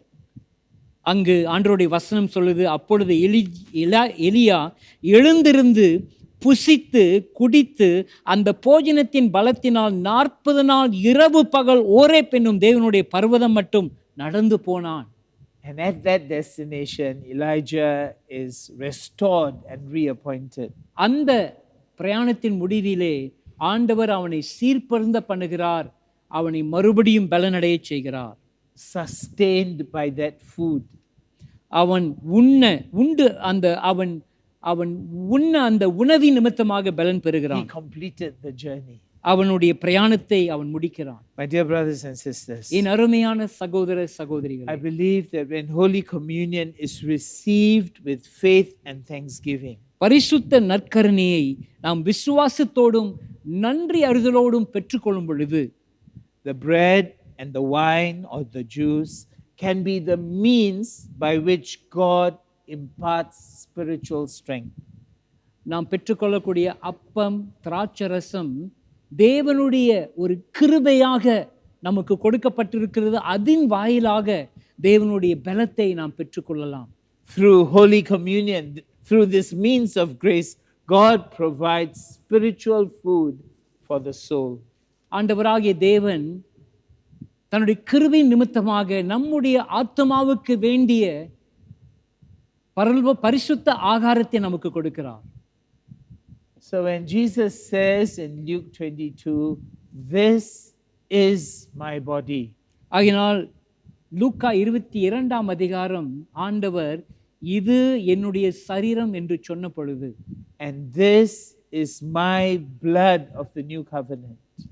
அதே வேளையில் இது என்னுடைய புதிய உடன்படிக்கையின் இரத்தமா இருக்கிறது என்று அவர் சொன்னபோது, we do well not to overpress what the word is means. நாம் இந்த வார்த்தைகளை கேட்டு அதிகமாய் அதிலே நாம் அர்த்தம் காணும்படியாக வலியுறுத்தும்படியாக இல்லாதபடி, But neither should we water it down to think that is means it symbolizes. அதே வேளையில் அதை மிகவும் அலட்சியமாய் அது ஒரு அடையாளம்தான் என்று நாம் எண்ணி விட்டு விடாதபடி, It is a word, well, full of mystery and inviting us to believe that God is conveying spiritual strength. This is my body. This is my blood. இந்த வார்த்தையானது ஒரு ரகசியமாய் இருக்கிறது. இதன் மூலமாக ஆண்டவர் நமக்கு என்ன சொல்ல வருகிறார் என்றால், இதிலே நீங்கள் என்னுடைய பலத்தை பெற்றுக்கொள்வீர்கள் என்பதை ஆண்டவர் சொல்வதை நாம் விளங்கிக் கொள்கிறோம். Christ's words, "This is my body, this is my blood." Christ's words can accommodate the meaning that through the bread and wine, he is conveying his very life. அவருடைய அப்பம் திராட்சரசம் என்று நாம் சொல்லக்கூடிய அவருடைய சரீரம், அவருடைய இரத்தம் என்று நாம் அடையாளப்படுத்துகிறோமே, அதன் மூலமாக அவருடைய வாழ்க்கை நாம் பெற்றுக்கொள்ளும்படியான ஒரு நிலைமையிலே காணப்படுகிறோம் என்பதை ஆண்டவர் நம்மோடு இடைப்படுகிறார். That is why Anglicans call Holy Communion a sacrament. ஆகினால்தான் ஆங்கிலிக்கன் திருச்சபையில் உள்ள நாம் பரிசுத்த நற்கருணையை சாக்கிரமந்தக்கள் என்று அழைக்கிறோம். A sacrament is one in which we use outward and physical things by which God conveys inward and spiritual grace. சாக்கிரமந்து என்று நாம் சொல்லும் பொழுது அது வெளிப்படையான பொருளாய் காணப்பட்டாலும் அதன் மூலமாக ஆண்டவர் உள்ளான ஆவிக்குரிய சத்தியங்களை நமக்கு வெளிப்படுத்த விரும்புகிறார் என்பதை நினைப்பூட்டுகிறது. So the bread and the juice or wine, when it is received by faith, they convey the very life of Christ. ஆகினால் அப்பத்தையும் திராட்சரசத்தையும் விசுவாசத்தோடு நாம் பெற்றுக்கொள்ளும் பொழுது ஆண்டவர் தன்னுடைய ஜீவனை நமக்கு கொடுக்கிறார் என்பதை நமக்கு வெளிப்படுத்துகிறது. The inward and spiritual grace in Holy Communion, which is received and released into our life, is spiritual strength, spiritual nourishment. உள்ளான கிருபையானது இந்த திருவிருந்தின் மூலமாக வெளிப்படுகிறது. அதை நாம் பெற்றுக்கொள்ளும் பொழுது ஆண்டவர் தாமே நமக்கு ஒரு புதிய பலனை கொடுப்பதை நாம் உணர முடியும். When we receive it by faith with thanksgiving, we are spiritually nourished and made whole in body, mind and spirit. நாம் இந்த சாக்கிரமந்தங்களை விசுவாசத்தோடும் நன்றியுள்ள இருதயத்தோடும் பெற்றுக்கொள்ளும் பொழுது ஆண்டவர் தாமே நம்முடைய ஆவிக்குரிய வாழ்க்கையிலே தன்னுடைய பலத்தை கட்டளையிடுவராய் இருக்கிறார். That's why I believe it's a wonderful gift by which we receive strength for the whole of life's journey.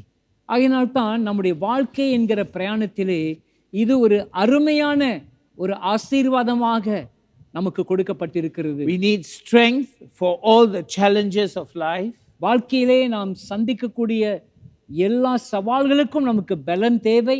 And we need strength for a life of proclaiming Jesus. மாத்திரமல்ல இயேசுவை எல்லாரிடத்திலும் அறிவிக்கும்படியாக அழைக்கப்பட்டிருக்கிற நமக்கு விசேஷித்த பலன் தேவை. We need spiritual strength to be faithful disciples of Jesus Christ. ஆண்டவராகிய இயேசு கிறிஸ்துவுக்கு உண்மையுள்ள ஒரு சீஷனாய் இருக்க வேண்டும் என்றால் நமக்கு ஆவிக்குரிய பலன் அவசியம். To be his faithful and courageous witnesses. அவருடைய உண்மையும் உற்சாகம் உள்ள விசுவாசிகளாய் சாட்சிகளாய் இருக்க வேண்டும். To proclaim that Jesus is Lord in a contested, skeptical and a world where many religions are wanting to make their own claims. இந்த உலகத்திலே பல்வேறு மதங்கள் தங்களுடைய மதங்களை மார்க்கங்களை முக்கியப்படுத்தும்படியாக நாடினாலும் இந்த உலகமானது கடவுள் என்கிற ஒருவரை குறித்து சந்தேகப்பட்டாலும் அவர்கள் மத்தியிலே இயேசுவை அறிவிக்கும்படியாக நாம் அழைக்கப்பட்டிருக்கிறோம். Faithfulness to trust Jesus and to proclaim Jesus can bring hostility from others. ஆண்டவருக்கு உண்மையாய் இருந்து அவரை குறித்து நாம் அறிவிக்கும்படியாக நாடும் பொழுது அநேக வழியிலே விரோதங்களை நாம் சந்திக்க நேரிடும். Some of you who are converts, you know that you have been distanced by your original family. You have experienced rejection and you've needed strength from God to remain faithful. உங்களில் சிலர் வேறு ஒரு மார்க்கத்திலிருந்து கிறிஸ்துவை பின்பற்றும்படியாக வந்திருக்கலாம். ஆகினால் பல்வேறு விரோதங்களை நீங்கள் இதன் நிமித்தமாக சந்தித்து உங்களுடைய குடும்பத்தால் கூட நீங்கள் புறக்கணிக்கப்பட்ட ஒரு நிலைமையிலே தள்ளப்பட்டு இருக்கலாம். ஆகையினால் அப்படிப்பட்டவர்களுக்கு ஆண்டவருடைய பலன் மிக அவசியமாய் இருக்கிறது. We need divine strength to speak about Jesus.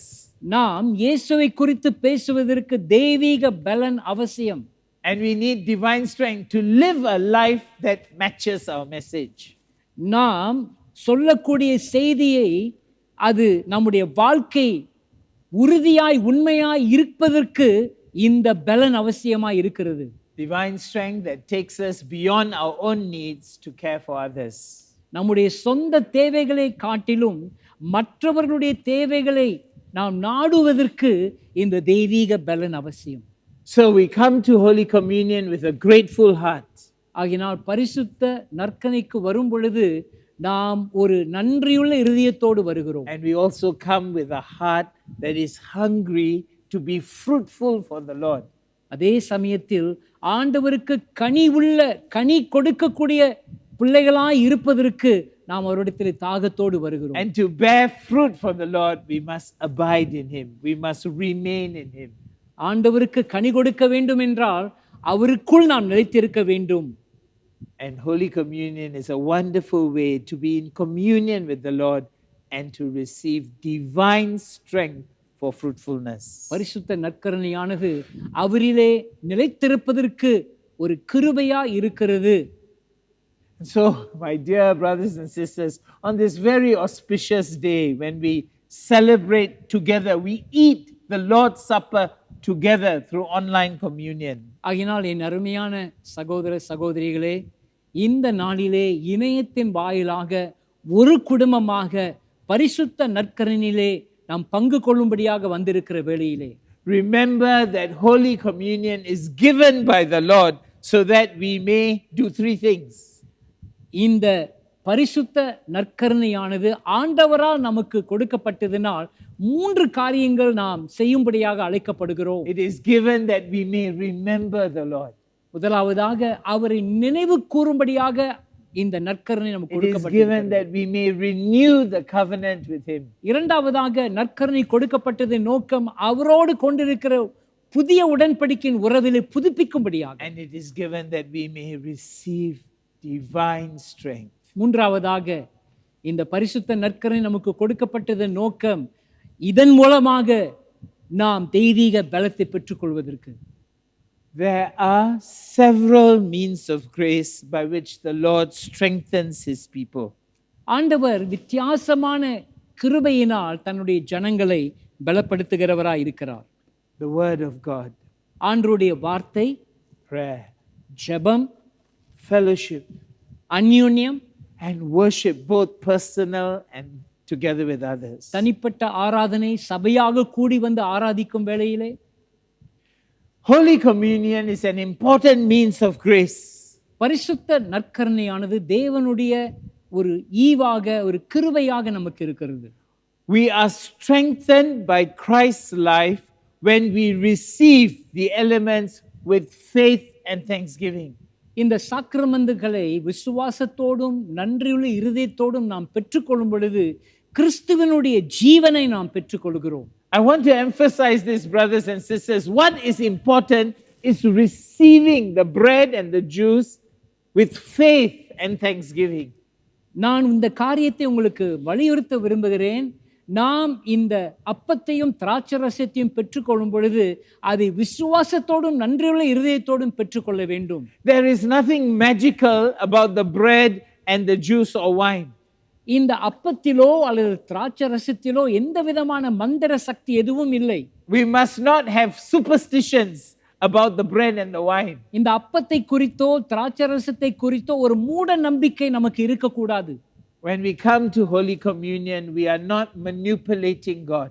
நாம் பரிசுத்த நற்கருணையில் வரும் பொழுது ஆண்டவரை கைவசப்படுத்தி விடலாம் என்ற எண்ணத்தோடு வரக்கூடாது. But we are receiving from God. ஆனால் ஆண்டவரிடத்திலிருந்து பெற்றுக்கொள்கிறோம். And receiving Holy Communion is not just an individualistic thing. பரிசுத்த நற்கருணை பெற்றுக்கொள்ளும் பொழுது தனி ஒரு நபர் என்ற ஒரு எண்ணத்திலே வரக்கூடாது. In receiving Holy Communion, we must discern the body. பரிசுத்த நற்கருணையை பெறுவதற்கு முன்பாக நாம் கர்த்தருடைய சரீரமாகிய சபையை நாம் சபையாக நிதானிக்க வேண்டும். We are eating the Lord's Supper. We are receiving the sacrament together. இந்த சாக்கிரமந்துக்களை நாம் ஒரே ஜனமாக பெற்றுக்கொள்கிறோம். Because of COVID-19 restrictions, COVID-19 கட்டுப்பாட்டின் நிமித்தமாக and because of the uncertain road ahead, நாம் எதிர்நோக்கக்கூடிய காலமானது நிச்சயமற்ற ஒரு காலமாய் இருப்பதினால் our diocese is going to have a special dispensation from the bishop. ஒரு விசேஷித்த கால திட்டமானது பேராயர் இடத்திலிருந்து வருகிறது. That from today, August 2nd to 31st October, இன்று ஆகஸ்ட் 2ஆம் தேதி துவங்கி அக்டோபர் 31ஆம் தேதி வரையிலும் we will have 3 forms by which we partake of Holy Communion. நாம் 3 விதமான முறைமைகளின் கீழ் பரிசுத்த நற்கருணை ஆராதனையில் பங்கு கொள்ள போகிறோம். The first form முதலாவது முறை is where communion is given to a congregation that physically gathers. தேவாலயத்தில் அல்லது நேரடியாக பங்கு பெறும் சபையினருக்கு பரிசுத்த நற்கருணை வழங்குதல். As per our normal services, except now according to COVID regulations. வழக்கமான ஆராதனையிலே பங்கு கொள்வது போல் நாம் வருவோம். ஆனால் இப்பொழுதுள்ள COVID-19 சூழ்நிலையிலே அரசாங்கம் நமக்கு கொடுத்திருக்கிற சட்ட திட்டங்களுக்கு உட்பட்டு நாம் செய்ய வேண்டும். So now we can physically gather maximum 50 persons and ensuring safe distancing. 50 நபர்கள் சபையிலே நாம் இப்பொழுது கூடி வரலாம். ஆனால் பாதுகாப்பான அதாவது இடைவேளை இருக்க வேண்டும். The second form is communion by extension from a common table. இரண்டாவது முறை பொதுவான நற்கருணையில் இருந்து விரிவடைந்த பரிசுத்த நற்கருணை. That is to say, a priest will consecrate, set apart the bread and the wine or grape juice, and it will be taken and distributed to different groups of believers or households through licensed lay readers. இதனுடைய அர்த்தம் என்னவென்றால், குருவானவர் அங்கு அப்பத்தையும் திராட்சரசத்தையும் பிரதிஷ்டை பண்ணுவார். அதை சபையில் உள்ள போதகர் சார்ந்த தலைவர்கள் இந்த சாக்கிரமந்துகளை வீட்டிலே இருக்கக்கூடியவர்கள் மத்தியிலே சென்று அதை அவர்களை பங்கு கொள்ளும்படியாக வழி நடத்துவார்கள். In the grace of God, the Anglican Church has found a way in which we can solemnly and joyfully partake of Holy Communion. ஆண்டவருடைய கிருபை நிமித்தமாக ஆங்கிலிக்கன் சபையானது பரிசுத்த நற்கருணையை பயபக்தியோடும் சந்தோஷத்தோடும் பங்கு கொள்ளும்படியான வழிமுறைகளை ஏற்படுத்தி இருக்கின்றன. So when I say we discern the body, we discern that in the Anglican Church, the priests are set apart for the sacrament. நம்முடைய ஆங்கிலிக்கன் திருச்சபையிலே குருமார்கள் பரிசுத்த நற்கருணை ஆராதனை நடத்துவதற்காக விசேஷமாக ஏற்படுத்தப்பட்டிருக்கிறார்கள். And the diocese has licensed lay readers who can they are authorized to distribute the bread and the wine, the consecrated elements. அதே வேளையில் நம்முடைய பேராயமானது லே ரீடர்ஸ் இந்த அப்பங்களை இந்த திராட்சரசத்தை பகிர்ந்து கொடுக்கும்படியான அவர்களுக்கு வேண்டிய அதிகாரத்தை கொடுத்திருக்கிறார்கள். So please don't think that you yourself in your household or in your cell group can break bread on your own. This is not true to our house. ஆகினால் பிரியமானவர்களே, நாம் வீட்டிலே நம்முடைய குடும்பமாக அல்லது நண்பர்களாக நம்முடைய இஷ்டப்படி நாம் இதை செய்யலாம் என்று தவறாக எண்ணிவிட வேண்டாம். In the grace of God, you belong to this branch of the church. ஆண்டவருடைய கிருபையினாலே நீங்கள் இப்படிப்பட்ட ஒரு சபை ஒழுங்கிலே நீங்கள் இணைந்திருக்கிறீர்கள்.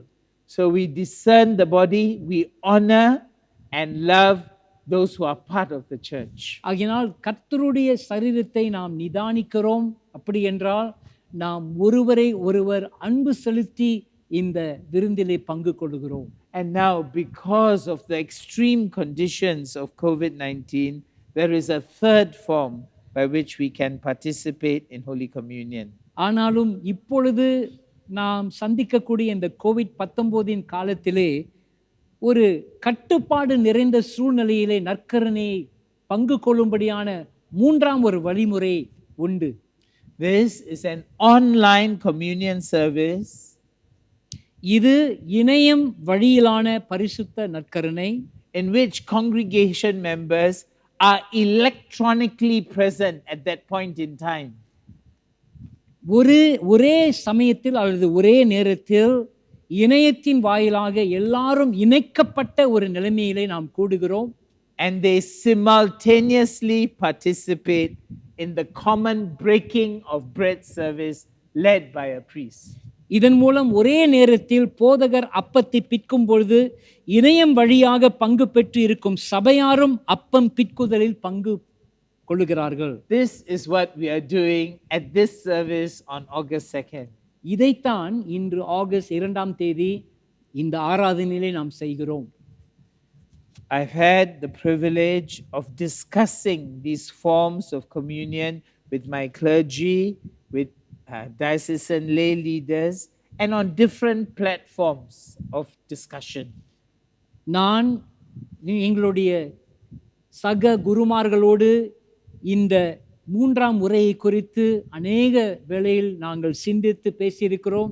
அதே சமயத்தில் பேராயத்தில் மூப்பர்கள் அவர்களோடும் கூட இதை குறித்து அநேக நேரம் கலந்துரையாடி இருக்கிறோம். I'm very thankful to the Lord that I received advice from our bishop designate, Canon Dr. Titus Chung. நான் கர்த்தருக்கு நன்றி செலுத்துகிறேன். புதிய பேராயராக நியமிக்கப்பட்டிருக்கிற டாக்டர் டைட்டஸ் சூங் என்னோடு கூட இதில் அதிகமாய் கலந்து உரையாடினார் என்பதிலே நான் சந்தோஷப்படுகிறேன். And we are of one mind to have this dispensation. நாங்கள் இதிலே ஒரு மனதாய் இந்த முறையை செயல்படுத்தும்படியாக இணைந்திருக்கிறோம். And when we come to the end of October, he, as the new diocesan bishop, will review the need and the practice. October மாதத்திலே அவர் பேராயர் பொறுப்பை எடுத்த பிறகு இந்த முறையை குறித்து அவர் மறுசீலனை பார்த்து இதை தொடரவா வேண்டாமா என்கிற ஒரு முடிவை அவர் எடுப்பார். My friends, I know that many of us have different views about how to celebrate Holy Communion. என் அருமையான நண்பர்களே, பரிசுத்த நற்கரணையை எப்படி ஆசரிக்க வேண்டும், அனுசரிக்க வேண்டும் என்பதிலே கருத்து வேறுபாடு நம்மிலே அநேகருக்கு உண்டு என்பதை நான் அறிகிறேன். In making provision for online communion with good controls, I have been guided by Holy Scripture. பரிசுத்த வேதாகத்தின் அடிப்படையிலே நல்ல கட்டுப்பாடுகளோடு இந்த மூன்றாம் முறையை கையாளும்படியாக நான் வழிநடத்தப்பட்டிருக்கிறேன். And I have benefited from the discussion with fellow leaders. சக தலைவர்களோடு நான் கலந்து உரையாடினதிலே அதிக பிரயோஜனம் அடைந்தேன். So I present to you these three forms of partaking in Holy Communion. ஆகினால் உங்கள் மத்தியிலே இந்த மூன்று முறைகள் மூலமாக பரிசுத்த நற்கருணையில் நீங்கள் பங்கு கொள்ளலாம் என்பதை உங்களுக்கு முன் வைக்கிறேன். And every parish under the leadership of the vicar will decide which form or which combination of forms best suits the congregation in that parish according to the context. ஆகினால் ஒவ்வொரு சேகர சபையும் தம்முடைய தலைமை குருவானவருடன் இணைந்து இந்த கால சூழ்நிலையில் தமது சபையினருக்கு எந்த முறைமையின்படி அல்லது முறைமைகளின்படி நற்கருணை ஆராதனையை அனுசரிக்க வேண்டும் என்று தீர்மானிக்கும்படியாக நான் ஒப்புவிக்கிறேன். And now allow me to bring my personal thanksgiving as I address these 27 parishes in Singapore, with some deanery leaders also looking and learning. இப்பொழுதும் கூட என்னுடைய தனிப்பட்ட நன்றிகளை நம்முடைய பேராயத்தில் இருக்கக்கூடிய 27 குருசேகர சபைகள் மற்றும் வெளிதேசத்தில் உள்ள ஊழிய தளத்திலும் இருந்து இந்த ஆராதனையில் பார்த்து கொண்டிருக்கிறவர்களுக்கும் என் நன்றிகளை சொல்லும்படியான நேரம் இது. It has been my duty and my joy to have equipped our diocese, our church, with Scripture. தேவனுடைய வார்த்தையினால் நம்முடைய பேராயத்தை ஆயத்தப்படுத்தியதிலே நான் அதை என் கடமையும் என் சந்தோஷமாய் இருப்பதாக நான் கர்த்தருக்கு நன்றி செலுத்துகிறேன். Scripture through 14 weeks of midweek online sermons. கடந்த 14 வாரங்கள் புதன்கிழமைகளிலே வேத படிப்பை நான் பகிர்ந்து கொண்டேன். And then to equip you with the Spirit, the Holy Spirit. அதே சமயத்தில் உங்களை பரிசுத்த ஆவியானவர் மூலமாக வழிநடத்தும்படியாக ஆயத்தப்படுத்தினேன். Our diocesan-wide Pentecost Sunday, when we could all worship together online and receive the empowering, the infilling of the Spirit. இந்த ஆண்டிலே பெந்தேகோஸ்ட் ஞாயிற்றுக்கிழமையிலே இணையத்தின் வாயிலாக நாம் ஒன்றிணைந்து பரிசுத்த ஆவியின் அபிஷேகத்தை பெற்றுக்கொள்ளும்படியாக வழிநடத்தினேன். So Scripture and Spirit and now sacrament. ஆகினால் வேதாகமும் பரிசுத்த ஆவியானவர் இப்பொழுது மூன்றாவதாக பரிசுத்த நற்கருணை. that important means of grace that Christ instituted for us. நமக்காக ஆண்டவர் ஸ்தாபித்த ஒரு மிக முக்கியமான திருவிருந்து. So I thank God for the joy of equipping you for the next unprecedented stage of the diocesan journey under God. ஆகினால் நான் ஆண்டவருக்கு நன்றி செலுத்துகிறேன். உங்களை இந்த விதத்தில் ஆயத்தப்படுத்தி நாம் எதிர்நோக்கக்கூடிய காலங்கள் நிச்சயமற்றதாய் இருப்பினும் கர்த்தர் தாமே நம்மை நடத்துவார் என்று அவரை சார்ந்திருப்போம். He is our God. அவர் நம்முடைய தேவன். We are His people. நாம் அவருடைய He ஜனங்கள். provides all that we need. நமக்கு தேவையான சகலத்தையும் கொடுக்கிறவர் And He our. makes us more than conquerors. நாம் முற்றிலும் ஜெயம் கொண்டவர்களாய் இருக்கிறோம். And He provides the means of grace. ஆகினால் தன்னுடைய கிருபையை ஈவாக தேவன் கொடுக்கிறார். So let us approach God ஆகினால் தேவன் அண்டையிலே நாம் கிட்டி சேர்வோம் with faith and love விசுவாசத்தோடும் அன்போடும் to receive His strength அவருடைய பலத்தை பெற்றுக்கொள்ளும்படியாக through the means of grace, அவருடைய கிருபையின் நிமித்தமாக including Holy Communion. பரிசுத்த நற்கரனின் மூலமாக Let us pray. ஜெபம் செய்வோம். Heavenly Father, there is no God but you, எங்கள் ஆண்டவராகிய தேவனை உம்மை அன்றி வேறு தேவன் இல்லை. and there is no God like you. உம்மை போல வேறொரு தேவன் இல்லை. Adversity causes us to depend on you more. பிரச்சனைகள் வரும் வேளையிலே இன்னும் அதிகமாய் உம்மை சார்ந்திருக்க நாங்கள் கற்றுக்கொண்டிருக்கிறோம். We praise you for being our faithful God. எங்களுக்கு உண்மையுள்ள தேவனாய் நீர் இருப்பதற்காக உமக்கு நன்றி செலுத்துகிறோம். Come, Holy Spirit, வாரும் பரிசுத்த ஆவியானவரே, to give us a hunger for you, இன்னும் அதிகமாய் உம்மீது நாங்கள் தாகம் கொள்ள, to give us your peace in using the means of grace. நீர் கொடுத்திருக்கிற இந்த கிருபையின் ஈவை நாங்கள் பயன்படுத்த, And Lord, even today as we break bread together, ஆண்டவரே இப்பொழுதும் நாங்கள் ஒன்றிணைந்து அப்பம் பிற்கும் வேளையிலும் we ask for the presence of Jesus. இயேசுவின் பிரசன்னத்துக்காக கெஞ்சி மன்றாடுகிறோம். And we ask for His life to nourish us and strengthen us. அவருடைய ஜீவனானது எங்களை பலப்படுத்தவும் எங்களை இன்னுமாக உயிர்ப்பிக்கவும் ஜெபிக்கிறோம். As we receive bread and juice in His precious name, இந்த அப்பத்தையும் திராட்சரசத்தையும் அவருடைய நாமத்திலே நாம் பெற்றுக்கொள்ளும் பொழுது strengthen your church. உம்முடைய சபையை திடப்படுத்தும் ஆண்டவரே. Unite your church உம்முடைய சபையை ஒற்றுமைப்படுத்தும். and use your church உம்முடைய சபையை பயன்படுத்தும். to bring light and love and hope வெளிச்சத்தையும் நம்பிக்கையையும் உம்முடைய சபை கொண்டு வரும்படியாக to a world that is in need, உலகம் இது தேவையுள்ள ஒன்றாக இருக்கிறது. and a world that you love. நீ நேசிக்கிற இந்த உலகம் In Jesus' name. இயேசுவின் நாமத்திலே ஜெபிக்கிறோம். Amen. ஆமென்.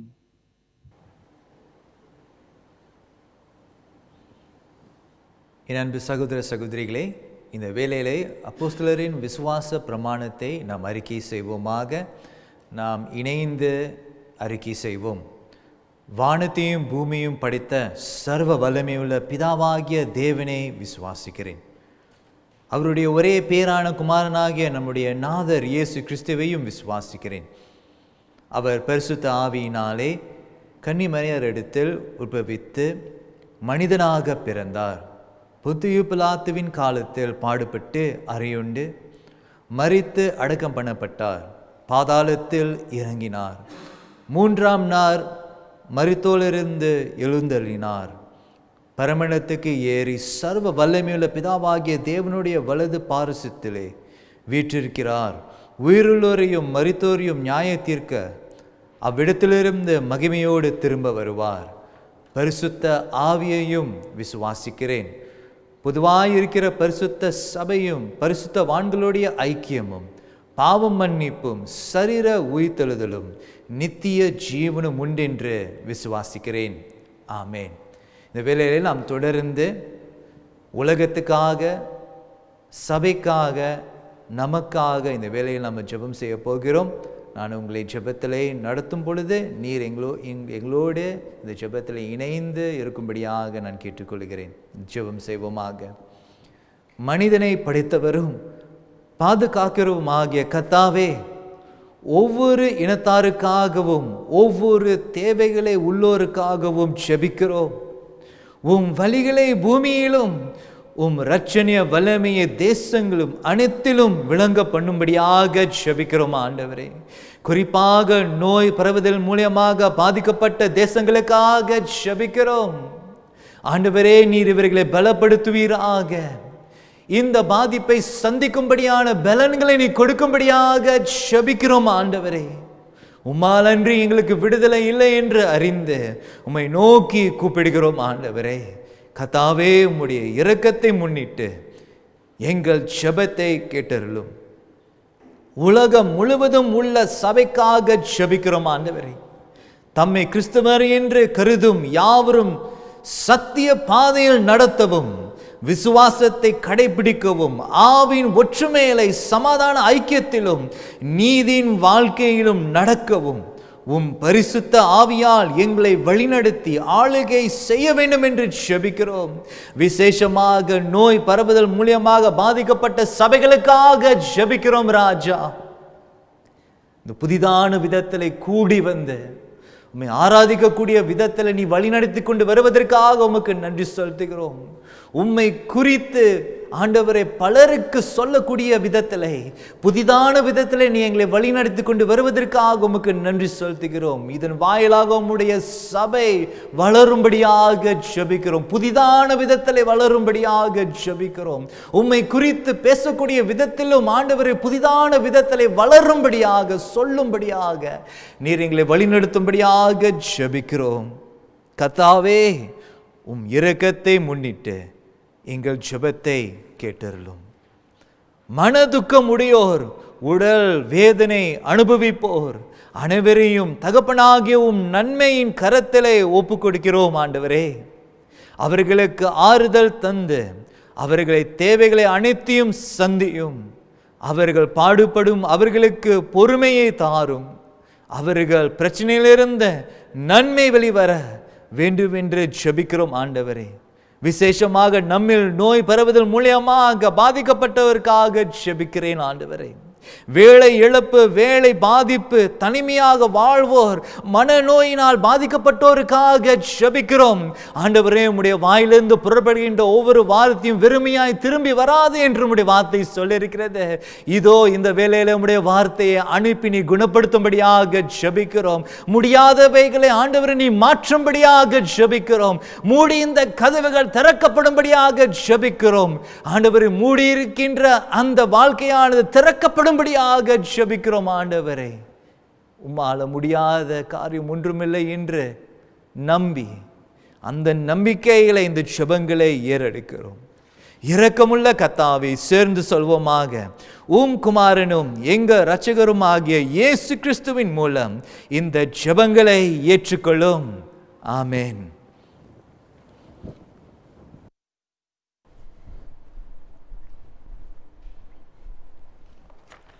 கிறிஸ்துக்குள் பிரியமான திருச்சபை மக்களே, உங்களுக்கு எங்கள் அன்பின் வாழ்த்துக்களை இந்த நாளிலே மீண்டுமாக நாங்கள் கொண்டு வருகிறோம்.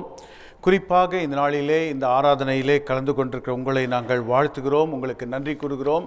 நம்முடைய தமிழ் திருச்சபைகள் எல்லாரும் இணைந்து இந்த ஆராதனையிலே கலந்து கொண்டிருக்கிறீர்கள். அதற்காக தேவனை ஸ்தோத்திரிக்கிறோம். இந்த நாளிலே வேறு இணைய ஆராதனை எதுவும் நம்முடைய பேராயத்திலே நடைபெறாது என்பதையும் உங்களுக்கு நாங்கள் இந்த நேரத்திலே நாங்கள் தெரிவித்துக் கொள்ள விரும்புகிறோம். நம்முடைய பேராயத்தை இருந்து வந்திருக்கிற சில அறிவிப்புகளை இந்த நாளிலே உங்களோடு பகிர்ந்து கொள்ள விரும்புகிறோம். குறிப்பாக வருகிற இந்த மாதத்தின் 23ஆம் தேதி, ஆகஸ்ட் மாதம் 23ஆம் தேதி ஞாயிற்றுக்கிழமை மாலை 5 மணிக்கு நம்முடைய சென்ட் ஆண்ட்ரூஸ் கத்தீட்ரலில் நம்முடைய பேராயத்தை சார்ந்த 6 உதவி குருவானவர்களாக அபிஷேகம் பெறுகிறார்கள். அவர்கள் ப்ரீஸ்ட் ஆர்டினேஷன் அந்த நாளிலே மாலை 5 மணிக்கு நடைபெறும். குறிப்பாக அவர்களுக்காக நீங்கள் ஜெபிக்குமாறு உங்களை அன்புடன் கேட்டுக்கொள்கிறோம். அவருடைய பெயர்களை நான் வாசிக்கிறேன். Reverend Glen Chen John Ben, Saint James Church. Reverend Ian Soo Houng Meng, Chapel of the Resurrection. Reverend Ezra Sivakumar, son of Sathyaseelan, Saint Paul's Church. Reverend Liew Kiat Len, Saint Andrew's City Church. Reverend Thomas Jacob, son of Isaac, my Saviour's Church மற்றும் Reverend Moses Israeli, the Church of the Province of Myanmar. இவர்களுக்காக நீங்கள் தொடர்ந்து ஜெபியுங்கள். வருகிற 23ஆம் தேதி இந்த உதவி குருவானவர்களாக நம்முடைய சென்ட் ஆண்ட்ரூஸ் கத்தீட்ரலிலே அபிஷேகம் பெறுகிறார்கள். இது லைவ் ஸ்ட்ரீம் ஆராதனையாக நடைபெறும் என்பதையும் உங்களுக்கு தெரிவித்துக் கொள்கிறோம். அவர்களுக்காக தொடர்ந்து அவருடைய குடும்பங்களுக்காக அவருடைய ஊழியங்களுக்காக நாம் ஜெபிப்போம். அதுபோல நம்முடைய பேராயர் ரைட் ரெவரண்ட் ரெட்னிஸ் பொன்னையா அவர்கள் ஓய்வு பெறுகிறார் என்பதை நாம் அறிந்திருக்கிறோம். அவர்களுக்கான ஃபேர்வெல், ரிட்டையர்மெண்ட் ஃபேர்வெல், அவருடைய ஓய்வு பெறும் பிரிவு உபசார ஆராதனை ஆகஸ்ட் மாதம் 30ஆம் தேதி நடைபெறும் என்பதையும் நாங்கள் உங்களுக்கு இந்த நேரத்திலே நாங்கள் தெரிவிக்க விரும்புகிறோம். குறிப்பாக இந்த நாளிலே இந்த ஆராதனையிலே கலந்து கொண்ட உங்களை மீண்டுமாக ஆண்டவராகிய இயேசு கிறிஸ்துவின் நாமத்திலே நாங்கள் வாழ்த்துகிறோம். உங்களுக்கு நாங்கள் இந்திய சபைகளின் சார்பிலே நன்றிகளை தெரிவிக்கிறோம். இந்த நேரத்திலே நாம் நம்முடைய காணிக்கைகளை நாம் கர்த்தருக்கென்று கொடுப்போம். அந்த நேரத்திலே கர்த்தரின் பந்தியில் வா சகோதரா, கர்த்தரின் பந்தியில் வா என்ற கீர்த்தனை இசையாக வாசிக்கப்படும். அந்த நேரத்திலே உங்களுடைய காணிக்கைகளை நீங்கள் படைக்கலாம். குறிப்பாக இந்த நேரத்திலே நீங்கள் குடும்பமாக உங்கள் காணிக்கைகளை எடுத்து வைத்து அதை நீங்கள் சேகரித்து நீங்கள் செல்லுகிற உங்கள் ஆலயத்திலே வருகிற வாரங்களிலே நீங்கள் அதை படைக்குமாறு உங்களை நாங்கள் தாழ்மையுடன் கேட்டுக்கொள்கிறோம். இந்த பாடல் இசைக்கும் பொழுது நீங்கள் திருவிருந்துக்கென்று ஆயத்தம் பண்ண நாங்கள் உங்களை ஆயத்தம் பண்ண கேட்டுக்கொள்கிறோம். குறிப்பாக அப்பம், திராட்சரசம் அல்லது திராட்சை பழச்சாறை நீங்கள் மேசையிலே தயாராக வைக்கும்படி அன்புடன் நாங்கள் உங்களை கேட்டுக்கொள்கிறோம். ஆயத்தப்படுத்தி கொள்ளுமாறு உங்களை கேட்டுக்கொள்கிறோம். இந்த வாரத்திலே பிறந்த நாட்கள், திருமண நாட்கள் காண்பவர்களுக்காகவும் நாம் ஜெபிக்கப் போகிறோம். இந்த நேரத்திலே முதலாவது நம்முடைய காணிக்கைகளை கர்த்தருக்கென்று நாம் கொடுப்போம்.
ஜெபம் செய்வோம்.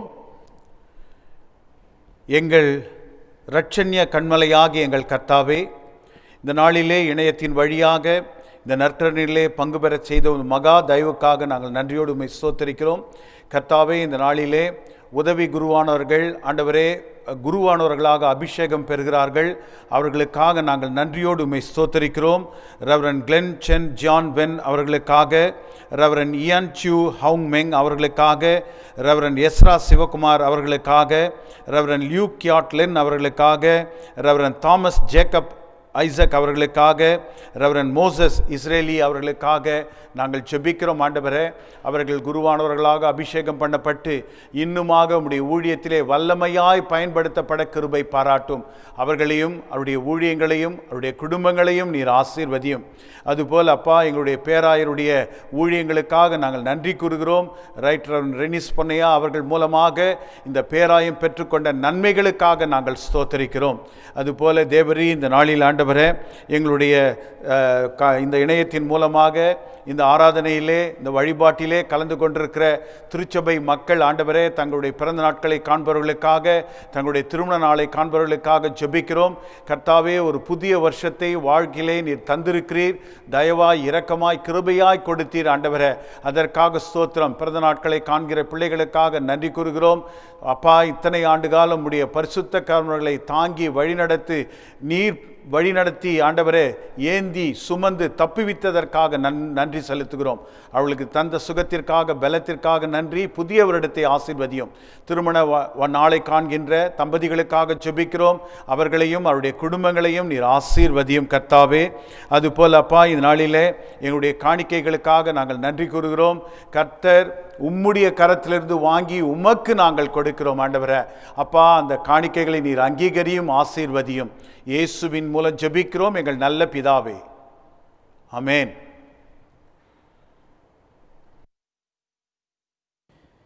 பிரியமானவர்களே, தொடர்ந்து நாம் நற்கருணை ஆராதனைக்குள் பிரவேசிக்க போகிறோம். இவ்வேளையிலும் கர்த்தருடைய சமாதானத்தை பகிர்ந்து கொள்ளும் நேரம். நாம் கரம் கூப்பி தேவ சமாதானத்தை பகிர்ந்து கொள்வோம். பிரியமானவர்களே, நாம் கிறிஸ்துவின் சரீரமாய் இருக்கிறோம். நாம் எல்லாரும் ஒரே ஆவியால் ஒரே சரீரத்திற்குள் ஞானஸ்நானம் பெற்றிருக்கிறோம். ஆகவே சமாதானத்தையும் உண்டு பண்ணுவதையும் பொதுவான வாழ்க்கை ஊன்ற கட்டுவதையும் பின்பற்றுவோம். கர்த்தருடைய சமாதானம் உங்களோடு எப்பொழுதும் இருப்பதாக.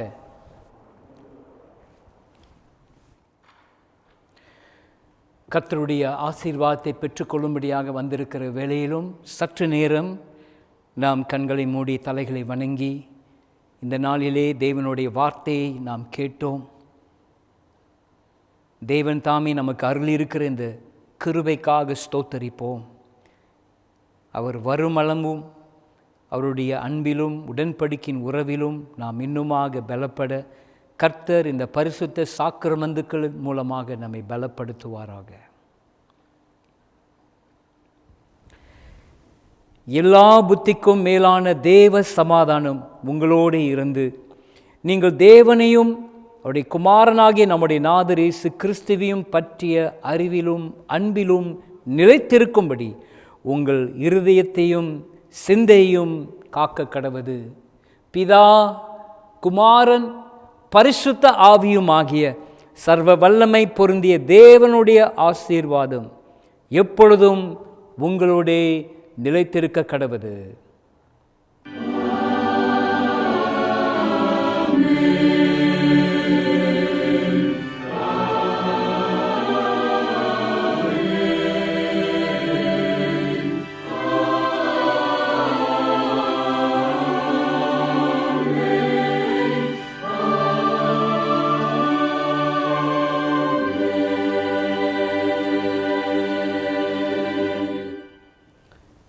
மறுபடியுமாக பேராயர் மற்றும் பேராயத்தின் சார்பிலும் விசேஷமாக நம்முடைய சிங்கப்பூர் ஆங்கிலிக்கன் இந்திய வாரியம் போதகர்கள் சார்பிலும் இந்த பரிசுத்த நற்கருணையில் பங்கு கொண்ட உங்கள் அனைவருக்கும் எங்களுடைய மனமார்ந்த நன்றியை தெரிவித்துக் கொள்கிறோம்.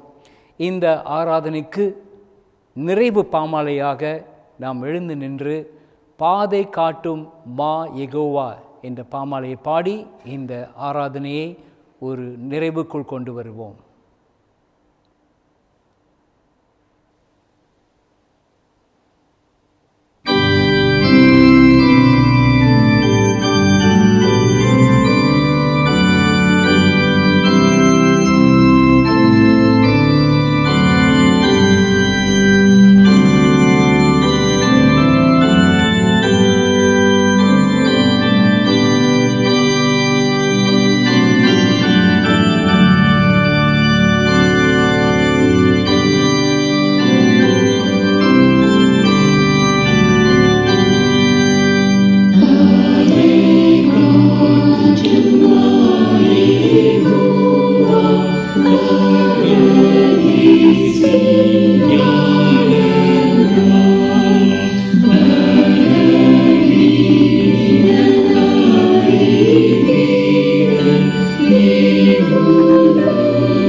என்ன நிரப்புங்கப்பா உங்க வல்லமையால, என்ன நிரப்புங்கப்பா உங்க அக்கினியால, என்ன நிரப்புங்கப்பா உங்க வல்லமையால, என்ன நிரப்புங்கப்பா உங்க அக்கினியால.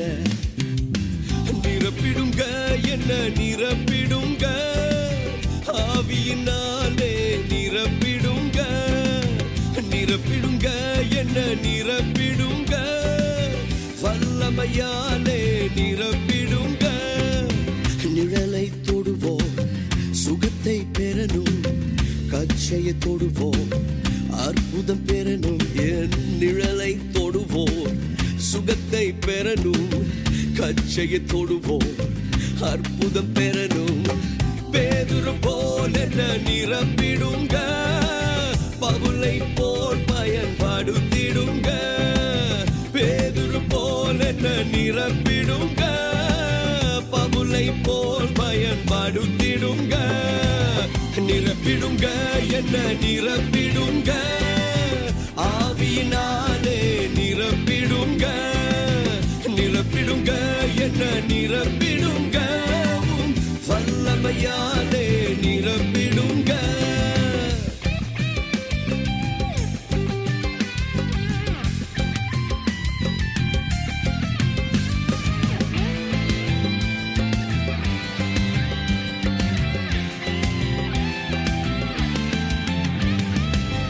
நான் காலியான பாத்திரமாய் இருப்பதால் யாருக்கு என்ன பயன், உம் ஆவியின் வல்லமையால் என்னை நிரப்பும் அப்பா. காலியான பாத்திரமாக வாழ்ந்த வாழ்க்கை முடிவுக்கு வரணும். நான் காலியான பாத்திரமாக வாழ்ந்த வாழ்க்கை முடிவுக்கு வரணும். மூழ்கனுமே நான் மூழ்கனுமே, ஆவியின் நதியிலே மூழ்கனுமே. மூழ்கனுமே நான் மூழ்கனுமே, ஆவியின் நதியிலே மூழ்கனுமே. நிரம்பனுமே நான் நிரம்பனுமே, பரிசுத்த ஆவியால் நிரம்பனுமே. நிரம்பனுமே நான் நிரம்பனுமே, பரிசுத்த ஆவியால் நிரம்பனுமே. தெருவெல்லாமும் அக்கினி நதியே என்னை கொண்டு பாய்ந்திடச் செய்யும். என் தெருவெல்லாமோ அக்கினி நதியே என்னை கொண்டு பாய்ந்திடச் செய்யும். செய்திடுங்க ஐயா செய்திடுங்க, நதியாய் பாய்ந்திட செய்திடுங்க. செய்திடுங்க ஐயா செய்திடுங்க, நதியாய் பாய்ந்திட செய்திடுங்க. நிரப்பிடுங்க என்ன நிரப்பிடுங்க, ஆவியினாலே நிரப்பிடுங்க. நிரப்பிடுங்க என்ன நிரப்பிடுங்க, வல்லமையாலே நிரப்பிடுங்க. என்ன நிரப்புங்கப்பா வல்லமையால, என்ன நிரப்புங்கப்பா அக்கினியால. என்ன நிரப்புங்கப்பா வல்லமையால, என்ன நிரப்புங்கப்பா அக்கினியால. நிரப்பிடுங்க என்ன நிரப்பிடுங்க, ஆவியினாலே நிரப்பிடுங்க. நிரப்பிடுங்க என்ன நிரப்பிடுங்க, வல்லமையாலே